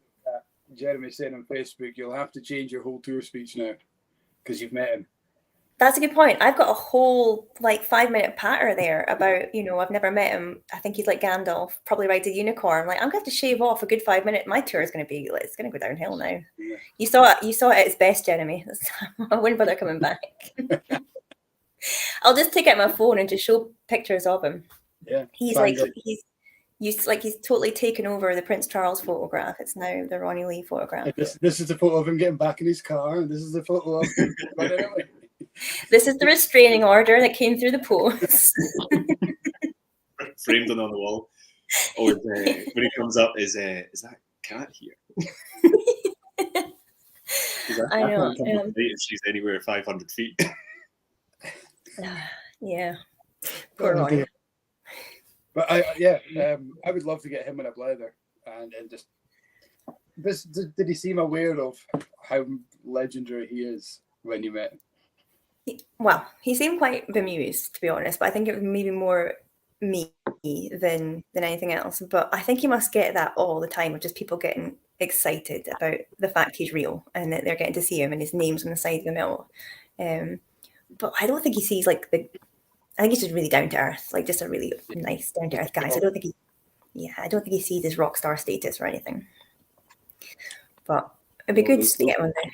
Yeah. Those plaques are pretty flashy on the side of those mills. Like he's. Well, actually, yeah. I mean, yeah, that's true. There maybe is a sort of like inner kind of hears me now vibe to him. Maybe we get that out of him. Or I think his sons work with him. Maybe we get his sons on. True. I just saw Jeremy's comment on the plus side. It's a free autograph with a restraining order. That's true. A picture with him.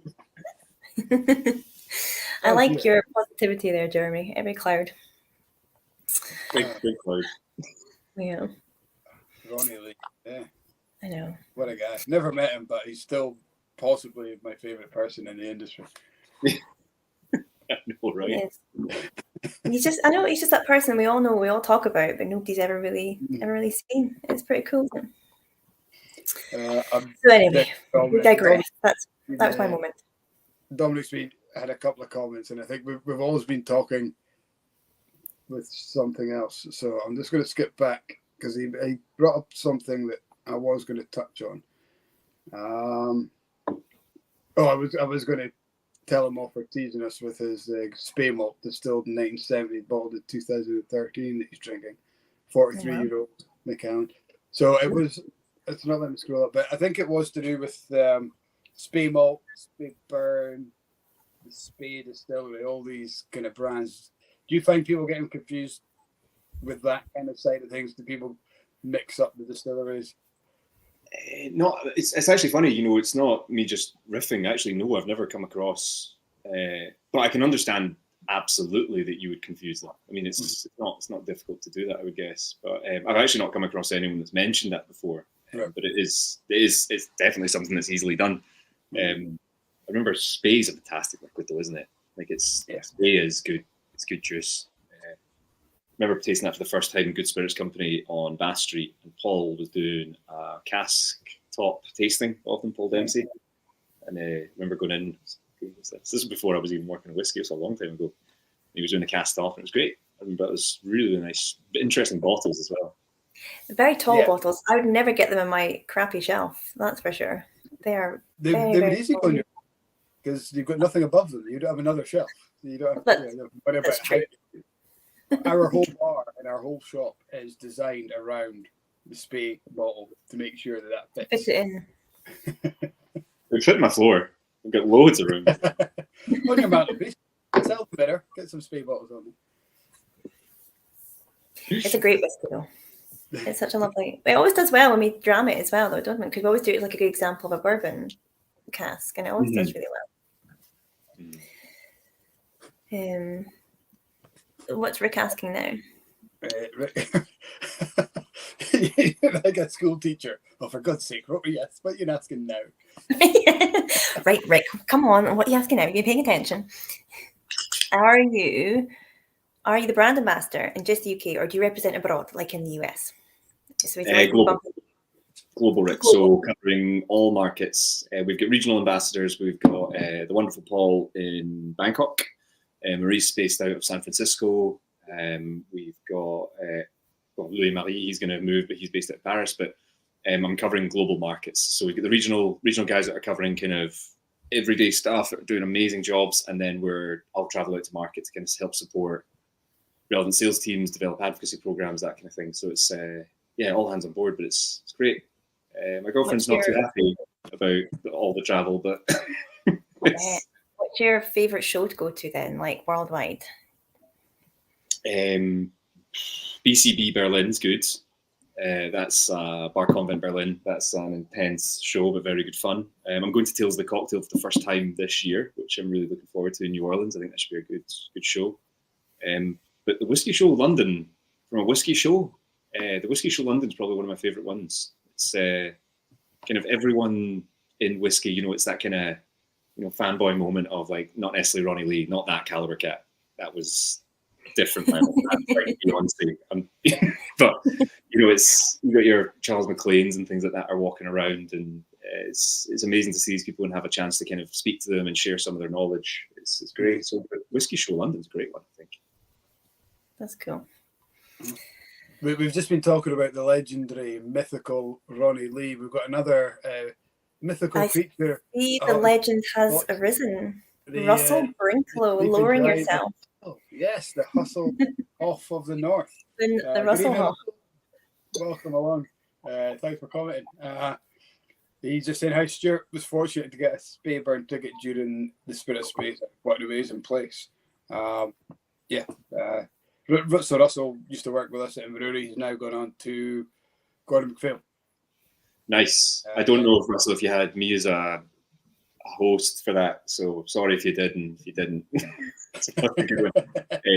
But no, like you would recognise him. He looks a little bit like David Hasselhoff. He would have had the top off and the red speedo shorts and the life. That guy. That guy. Yeah.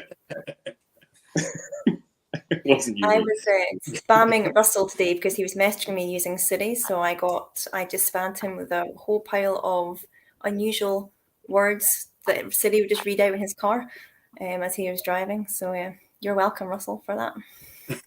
I think what was Russell, what I love, and again, if you didn't have me, you might not have seen it, but one of the things I loved is, we had the drum maltings that are still there, and it's a listed building, so it's 3 floors of listed building. One of the guys, Charlie, hadn't been in there in 12 years. He's worked at the distillery for like 34 years. He hadn't set foot in that building for 12 years because there's nothing in there that we use anymore. It's just the drum maltings. And above that was one of the old malting floors, and above that, one of the original malting floors. So it's just, you can't store anything in unless you want to hike it up, 2 sets of stairs, which isn't realistically going to happen. But one thing I love that we noticed when you and David and Lucas, my boss, when we were walking around and doing the tours, is that off the drum maltings, there's a conveyor belt that would have taken it up to the kiln, because the drum maltings were just to turn it. They weren't to actually dry it. It was just turning it to make sure they didn't bind. And in the drums, in the buckets that was in the conveyor belt, you still have malt from the 1960s that when we locked and shut the door, that was it. So it was still all this kind of old grist that was sitting there, or old malt, that was sitting in these buckets, which was incredible. It's just they didn't do a final run through. They just stopped, shut the door, and that was it. That was the whole. So could it work again in theory? Like if it just kind of got maintained, or if you got Ronnie Lee out, could it work? Could it work again? We invited Richard Forsyth in one of the tours, and we were walking around, and he was having a look at it, and you could see him just the things turning in his head, and he's like, "You could get this running again." It's like, And he was asking Ewan, our distillery manager, he said, is that still moving? That? And he was like, yeah, I could get this going for you. And Forsyth is obviously across the street, literally across the street from Speyburn. He was like, wouldn't take much. It's like, we could definitely get this going again. It would be the most inefficient bottle of whiskey you've ever drank in your life. But it would be interesting if we managed to do it. But apparently Richard was quite confident that you could get it running. I'm not sure if he just saw pound signs in his eyes, but I think his genuine passion for the industry and what it is, I think he was like, I'd love to get my hands on this and get it running for you again. But he was quite confident. It looks beautiful anyway. It's just one of those sort of industrial, like really pretty, but industrial at the same time. But yeah, can you imagine the noise from those? It would be quite loud, wouldn't it, Russell? Russell getting a pretty good award there. Online Tasting Sexiest Male Awards for 2 consecutive years. Russell, congratulations. I think Matthew's got a spell. It's the snooziest male awards. Oh, did I misread that? Yeah. I think Matthew's spell check was playing up there. Well, I read it and then I read it again because that does say sexist. I don't have my glasses on, but you know what? Like you can't lie with the facts. Like especially when they're right there. They're right there. Because I actually had to double check Jeremy's comment as well. The special 60-year-old. I thought he was talking about Russell. I was going to back Russell up by saying he's not that old. But then he's talking about a whiskey. But he's when we're talking about the noise from them, the drums would have been loud. We've also got the original dresser that would have dressed and made sure the stones weren't in the malt. So it's an original Porteous wooden dresser with inner iron workings. And there's a Porteous black on it that I've mentioned to you and David that I really want to steal. I want it because it's like a cream Porteous black. It's very, very cool. But the original dresser's there, and it's. I mean, if anyone's seen a dresser now, you could fit it on your average desk. It's still a big beast, but you could fit it, basically on an average kind of work desk. But this one is 5-6 times the size of it. It's massive, and bolted to the floor. And if it was rumbling, you'd know about it shaking right next to you. We have the same. We have the old ware that was the old Porteous one that was above the mill that we only just stopped using in December. And I was like, well, we cannot throw that out. So they took it to the bottom of the stairs, and that's as far as it's got. Like, you want it, it stays there. It literally takes up half the room. It does. So yeah, now it's just part of our tour. We're like, yep. So this is the old ware. But yeah, you need to keep these things. You need to keep these things. It's like. I think we're very fortunate at Speyburn, for example, because like most distilleries, and there's nothing, I don't blame anyone for it, but most distilleries, once that was shut and they're and not usable, most people would have dragged them all out to make use of that space for malt bins or something else. Yeah. So I think we're very lucky that we got that. And like yourself, it's that way. It's don't throw it out. This is a genuine piece of history that we need to kind of protect. It's social history, but yeah, I can totally see like in the moment at the time, you're just looking for efficiency. You're not really thinking I'm going to keep that because in 10 years somebody's going to see value in that. But exactly, which I get. It's just annoying. Again, Dominic's on YouTube. He's put a comment along that lines: as a nation, we're great at preserving the heritage of the incredibly wealthy. But keen to flatten the legacy of the working population. So that's quite a poignant but interesting point as well. That is. That's deep. Yeah. I get it. It is. Yeah. And Jeremy, that's right.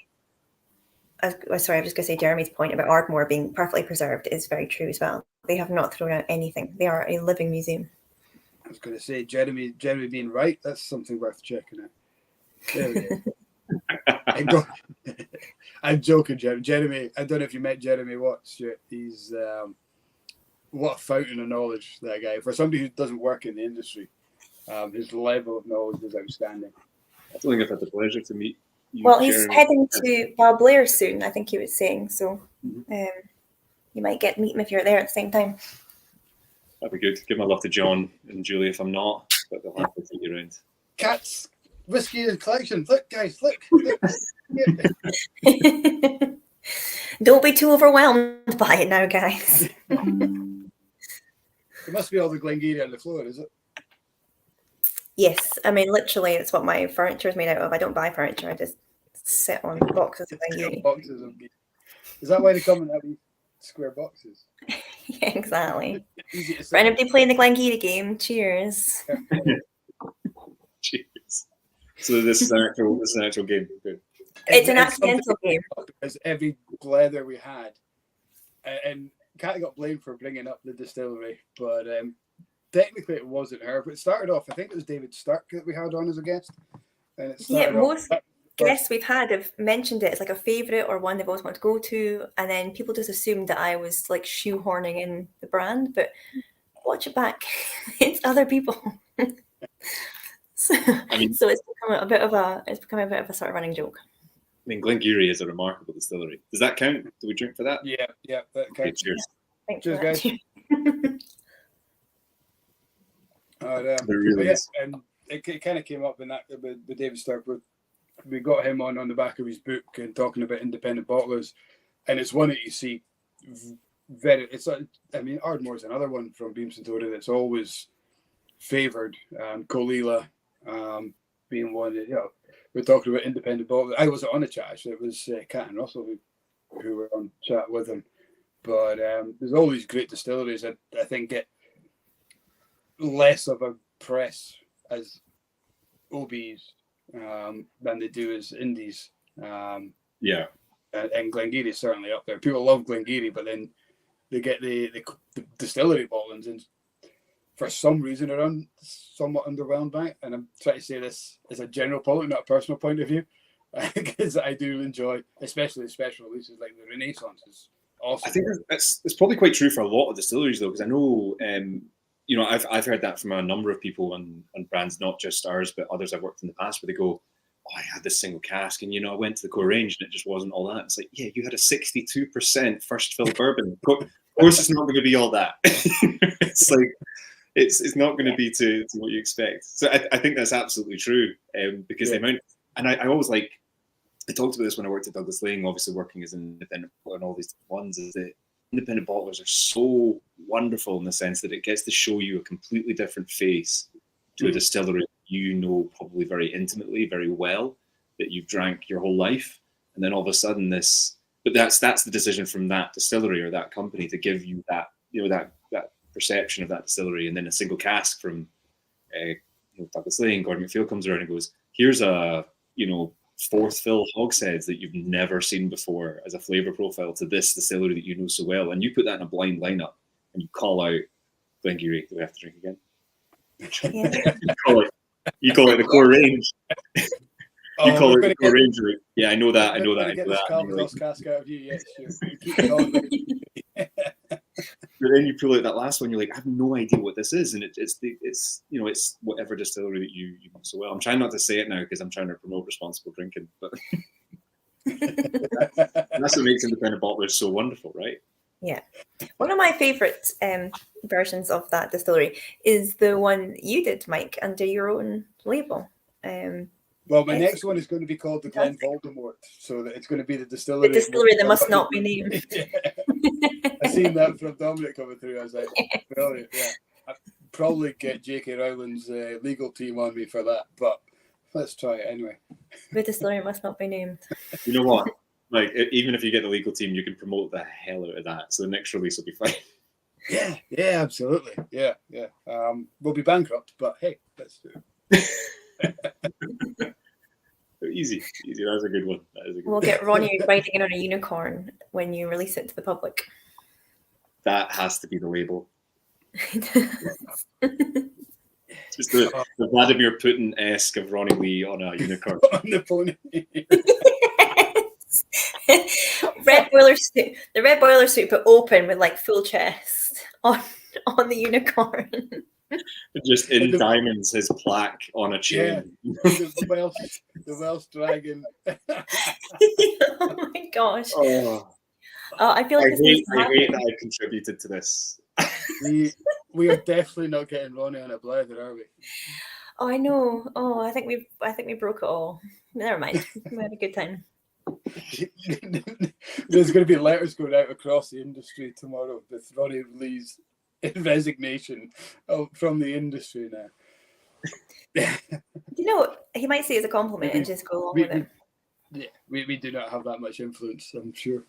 I'd love to meet him. I'd love to meet him. I think I've heard so many lovely things from every distillery manager I've met.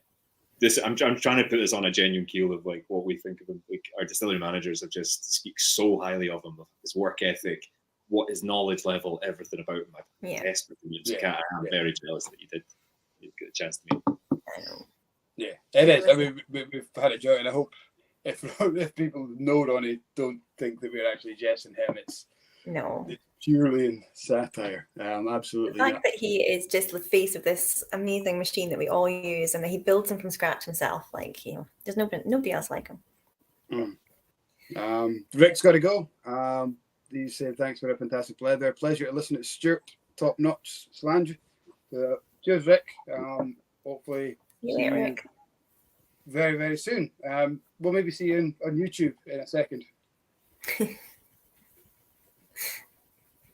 Who else have we got? We've got Dominic's moaning now that we've given him 3 drams to drink in a short time.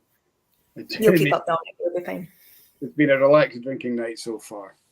We've changed that completely with that little spiel. Stuart, you're not new to the industry. We've discussed that. What I was going to ask, what's the difference with working under an independent bottling like Douglas Lang to more focused on distillery bottlings? We've talked about the indie side of things, but as a company to work for, what are the main differences you're finding? I mean, size is obviously the first thing that kind of comes to mind. You know, Douglas Lang was when I left, it was fairly big in terms of reach, but in terms of actual people in the company was fairly small, which has expanded dramatically. I mean, I've not had a chance to get to their new site. Obviously, I was there and aware of it when it was going in. If Dougal is watching, Dougal, please invite me over. I want to see it. But that was probably one of the biggest changes. You go from a smaller kind of family-run company to a much larger, more diverse company in terms of size. That was one. But I have so much regard and respect for Douglas Lang and thank them as much as I can, because that was really kind of where I cut my teeth in terms of forcing me into a space I had to learn as much as possible. The learning curve was quite large. So, you know, you're working with, I think at the time, which might have changed, it was 65 plus distilleries that, you know, you're looking at all these different distilleries and having to understand their new mix spirit, their anecdotes, their stories. And then you're learning about, is it in first fill, second fill, third fill, fourth fill bourbon? Where did that bourbon cask come from? Is it sherry cask? Is it wine cask? Is it heavily charred? Is it peated? Is it not? And, you know, it put you in a space where you have to know all these things. That was great. You know, I really kind of thrive on that knowledge base. And obviously you're such a small outfit that you were working between kind of, in my role anyway, I was working between kind of sales and marketing, and then understanding supply chain, glass production, glass choice, labeling, all of these avenues to whiskey, which was invaluable to where I am now. So that was really, really, really enjoyable. Intense, not gonna lie, intense, but very enjoyable. And now to international beverage, where we actually have, and obviously the thing has a distillery now, but we've got, you know, established 5 distilleries, and you get to go and meet the distillery managers, meet the producers, which is again another side of the same coin. So you get to meet the likes of Gordon Bruce and John McDonald at Balblair and Malcolm Waring, and you get to see these guys and talk to them and learn from as much as possible. And I think if you're the smartest person in the room, you're in the wrong room. You know, if you need to constantly developing and learning from these people, because, you know, that's where the fun comes from. That might be the geekiest thing I've ever said, but it's true. Like that's where the true enjoyment goes from. So size was definitely the biggest thing, but it's learning in a different space, right?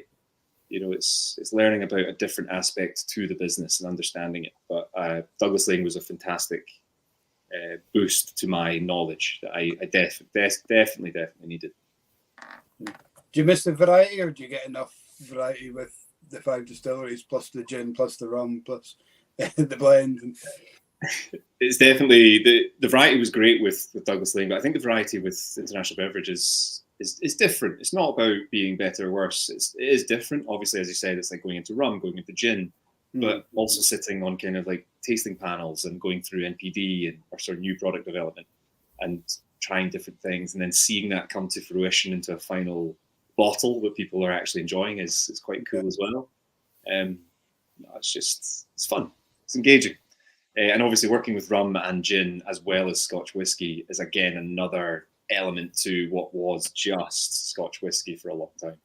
So working with spirits on a whole, it's learning again. It's being geeky. It's getting into these cultural nuances of different worlds and different spirits that you need to learn about. Awesome. No, it's good. Great answer. Thank you very much for that. I'm going to run and get a charger. Sorry, I'll be back in 2 seconds. Russell has just come back on. He's saying he's old, Stuart. I was only joking about the 60-year-old Russell. But he's pretty sure we hosted, which we did, an IWS, Inver Whisky Shop Douglas Lang tasting online, which you kind of hosted for us. His memory is awful, but when he saw you at Speyburn, something resonated. He's on a tomatin now, which is jogging his memory. That's good, yeah. Are you guys do you still look at virtual tastings and that kind of stuff to meet? Being a global ambassador, is it easier being a global ambassador now, thanks to, kind of indirectly thanks to lockdown, I suppose? The kind of Zoom and that kind of thing, or do you still find it's easier to travel and get face to face? Yeah, it was funny. I think during lockdown, there was a lot of conversation about, right, this is it. This is how ambassadors maybe specifically are going to operate. We're going to just do virtual tastings, and that's how we're going to reach people. And virtual tastings are brilliant. They managed to sustain the community, which was really, really important. And in a lot of ways kind of made it better post-COVID. You know, we've got all those memories of, you know, sitting at your desk till the tasting finished, then the recording stopped, and you would sit on a little bit further and have those laughs. And that was great. But I think now nothing is quite like being in the presence of somewhere, talking to them, engaging with them, having those side conversations. And that's still very important. And I don't think that's going to change. And post-COVID, it was, hey, we haven't seen you in 2 years. Do you want to come? And you're inundated with travel, which was fantastic. It's something I absolutely love about my job. But virtual tasting was fantastic in the interim. And it's still good now when we need to reach far-flung places for trainings and tastings or staff trainings, that kind of space. When realistically, we can't travel to Australia to do a staff training on the fly and then fly back. That's not reasonable. I think when we spoke to you at the time of doing that tasting, along with many other brand ambassadors, it was like, I've got a tasting, and after you guys at 7 o'clock, I'm going to do a tasting for Australia at like 2 o'clock in the morning, and I've got another one in Japan or whatever. It was like, it was unbelievable that the contacts you were getting at that time. Yeah, I did one for Canada at 4:30 in the morning twice, and I was like, do I stay up? Do I stay up? I was like, no. So it was iron shirt, so got up out of bed at 4 in the morning. Everything was set up already, and then you're sat there. Let's drink some whiskey, I suppose. Just straight out of bed. It was honestly, it was just, it's amazing how the mind forgets certain things, but it was a lot of fun in the moment. But I can imagine there's a few stresses around it that I've completely forgotten. So we've got David Muir's joining us from Fuerteventura in Spain. He's on holiday over there just now. A well-earned holiday, I have to admit, David. He's going back to watching Braveheart now. He must be feeling homesick. Love the Blethers. Love Mike. Thank you, Dave. Cat has nice hair. Loves the hair. And totally love the interaction with him. I'll take that. So, Mike, I will be at your door soon. Not too soon. I think the wife would be very annoyed if you decided to leave the holiday to knock on my door. But cheers for joining, David, and enjoy your holiday. Remember, relax. You don't have to join us because you're on holiday. Russell remembers the tasting with you, Stuart, being one of his favourite online events. Russell, sweetheart. And we did a lot. We were doing Russell, you are such a flirt. Step yourself back down. I know. I sense in you a man crush coming on with Russell and Stuart coming on. Russell, I know. I'll get you everywhere, Russell. Stuart and Alistair are going to have to up our game now. Mm-hmm. I mean, Russell, I know, but does he have nice hair? I mean, like, that's all I'm saying. I can't really shake it. It's nicer than mine. Let's be honest.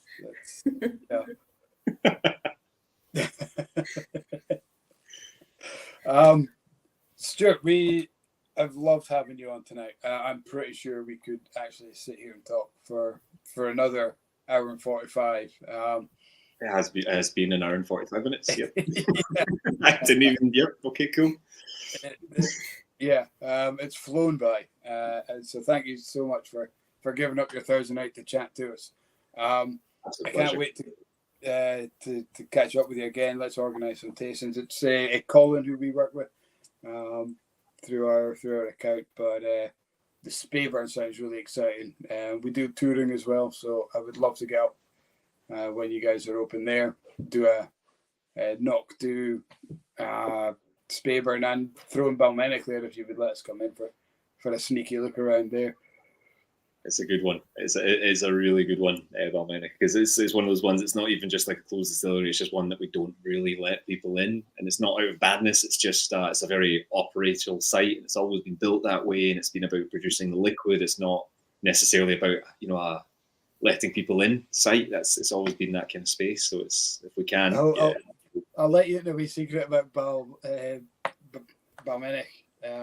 So every year at New Year, me and a few friends get together. We hire a bus and we go around touring. One of my friends' wife's drive, and she researches the whiskey and gives us all a spiel about the distilleries while we're sitting in the car park. And we crack open a bottle. There's about 8 of us, and we share a dram. And quite often, with the weather or the access was all right, we'd walk around the distilleries completely. This way, it was always on the 1st or the 2nd of January, so everyone was closed, pitch black. And this is before we had the shop. I will throw that in there as well, before we got involved in the industry. But we got to Balmenic and we walked around, and there's a door open with a visitor book. So I wrote in the visitor book, and there was a pair of wellies there, which for some reason, it's probably because it was the 5th distillery in and a lot of whiskey was in. I just picked up this pair of wellies and off I went with them. So, we've been looking for those wellies for years. I have somebody's from Balmenic Distilleries wellies at the pub. I think they're still at the pub now. Mike, when was this? I would have to check. You're probably looking about 10 years ago. So I'm gonna ask Kevin Simon. I'm like, did you lose a pair of wellies about 10 years ago? That bastard from the whiskey shop got it.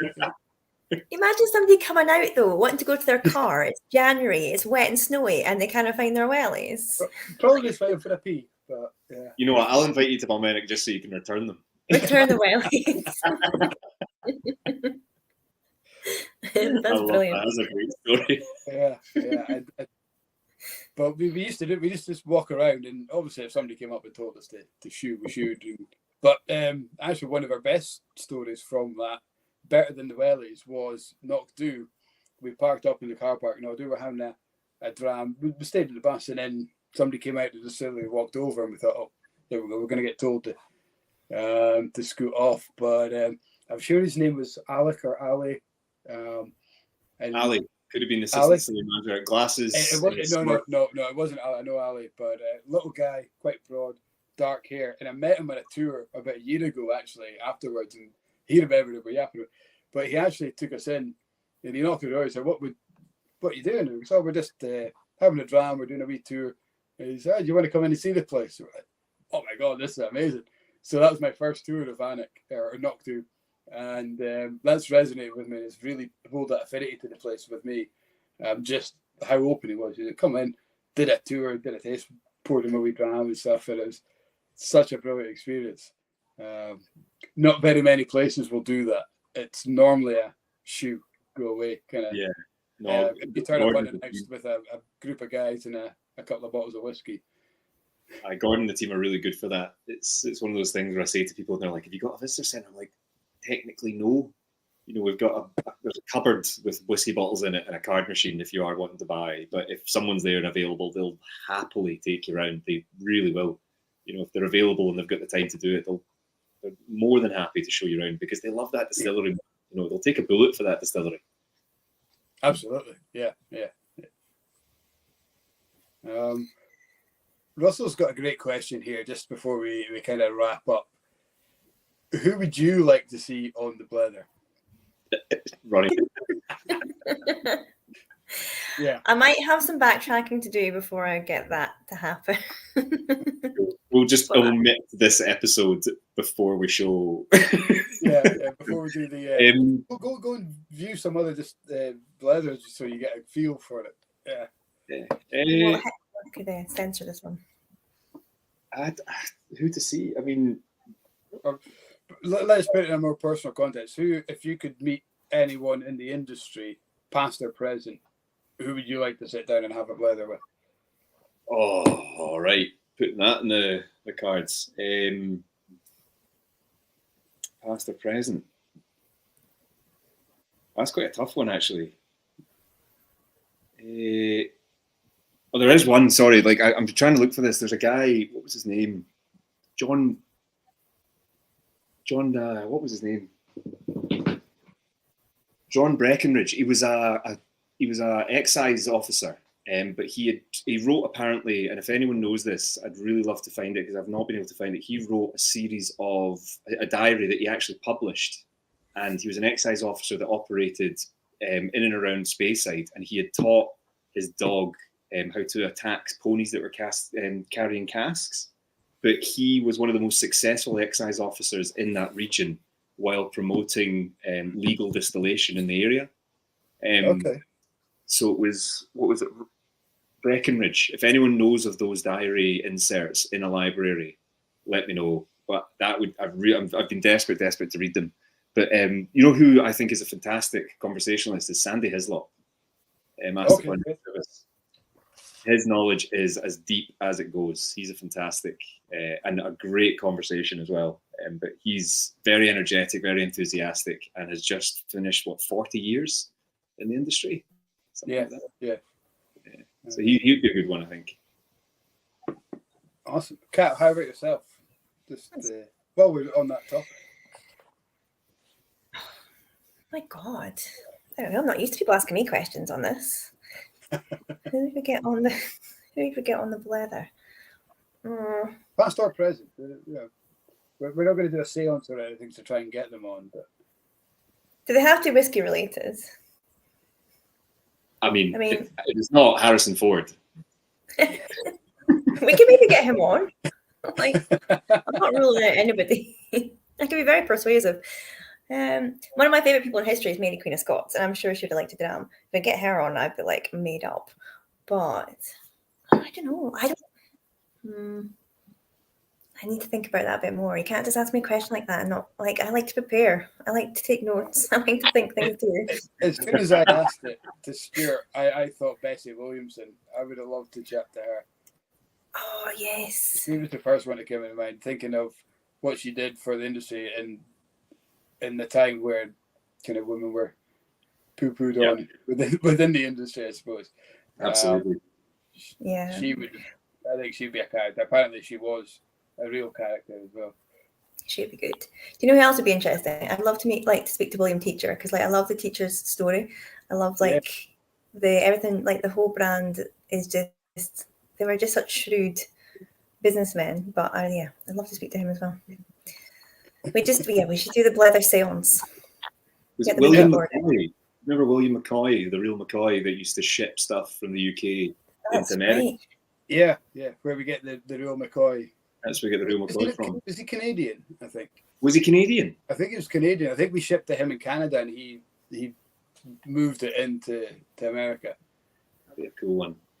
There was this woman as well that was a bootlegger that was really, really famous, and she kind of used her whole femme fatale kind of esqueness about herself. I can't remember her name. There's a book about her that I keep wanting to buy, but it's really expensive because in America it's secondhand. You get her on too, but I can't remember her name. This is to grow arms and legs. I'm not going to sit and Google people I want to chat with. But Russell, you've opened a can of worms here. But yeah, you know what, Russell? That is actually a good question, because you don't do the Blether anymore. That's now actually my new question. So soz, but thanks for that. Yoink. So I'm going to end the Blether every night. Yeah, yoink. Russell's going to be on it like 1:07 every week now, saying, "So, guest, what is your?" How do you hide comments on here? Just from one specific person, is that right? Yeah. I tell you, somebody I was going to speak or try and speak to was Pip Hills, because he's got back involved with the SMWS. I think he'd be an amazing guest. But we're both throwing names now out here. It'd be interesting if you're looking at kind of like a broader attitude towards kind of brands and bottling and obviously having that liquid knowledge. It's always interesting to kind of speak to maybe potentially brand managers as well. You know, people that are actually managing these global big powerhouse brands that are kind of forward. One person that came to mind, Kate Campbell. She's moved from London to here. She's temporarily in Glasgow for like 2 months, and she's seeing if she can find a spot. And I hope she does, because she's an absolute barrel of laughs. It'd be great to have her kind of locally to go for drinks with. But she's just taken on Scapa Dalmunner in Speyside, which is lesser known, let's say, but released their first liquid, and she'll kill me. And Strathyla. She looks after the three of them for Chivas. For sure. Someone like that would also have like a kind of, just when you were asking me questions about branding, looking into the grocer channel, looking into that, so that's someone that's going to have genuine, deeper insight than, say, maybe me or another ambassador might have, but somebody that's actually working in that space regularly to kind of overcome these challenges, if those were questions. Dalmunner's an awesome distillery. Cool. And it's kind of picking up the slack from, I mean, obviously it's allowed Chivas to sell Glenallachie, Tormore recently. It's produced so much, but in a way that is really pretty funky. They've got so much going on there. Russell and I went up and did a visit there, and I'll tell you a story. When I worked at Chivas, I arrived on the day after it legally became Scotch whisky and got to taste 3 years one day and the new mixed spirit next to each other, which is very cool. So props to Ian Logan, who took me in for the tour with a few other people. And so that was one of the coolest experiences I've had in whiskey. Was I arrived on the day after 3 years to the day that it became. That's pretty historic, isn't it? That was cool. It was really cool. And what a beautiful distillery. The Spirit Safe is probably the most beautiful I've seen in Scotland, period. Yeah. That whole still room, looking out onto the lake, and we've all said that area where the old imperial houses are is it's ideal for a visitor centre or a shop or something like that needs to be exploited by Chivas. They maybe won't, because of the, they've got Glenlivet, they've got is it 4 distilleries they have with the centres that they kind of focus on, the Balblair, Scapa, Glenlivet, Strathyla to a certain extent. Yeah. Glentalkers, Milton Duff, Glenbergie, but they're all kind of workhorse distilleries, right? They're not. Yeah. So maybe they don't want people to go and see because of how busy they are with production. It's maybe not possible. Exactly. It would be good though. It's ideal for visitors, I think. But really? we've just kind of gone off on another tangent, which is why I love the Blethers. A couple of drams, especially the guys at home asking these questions that open up different kinds of worms that we can go down, and it's a never ending. You could be on 24/7 just talking about whiskey, can't you? That's great. It's the it's sunshine held together by water. It's the greatest thing in the world. I love that. That's a good one.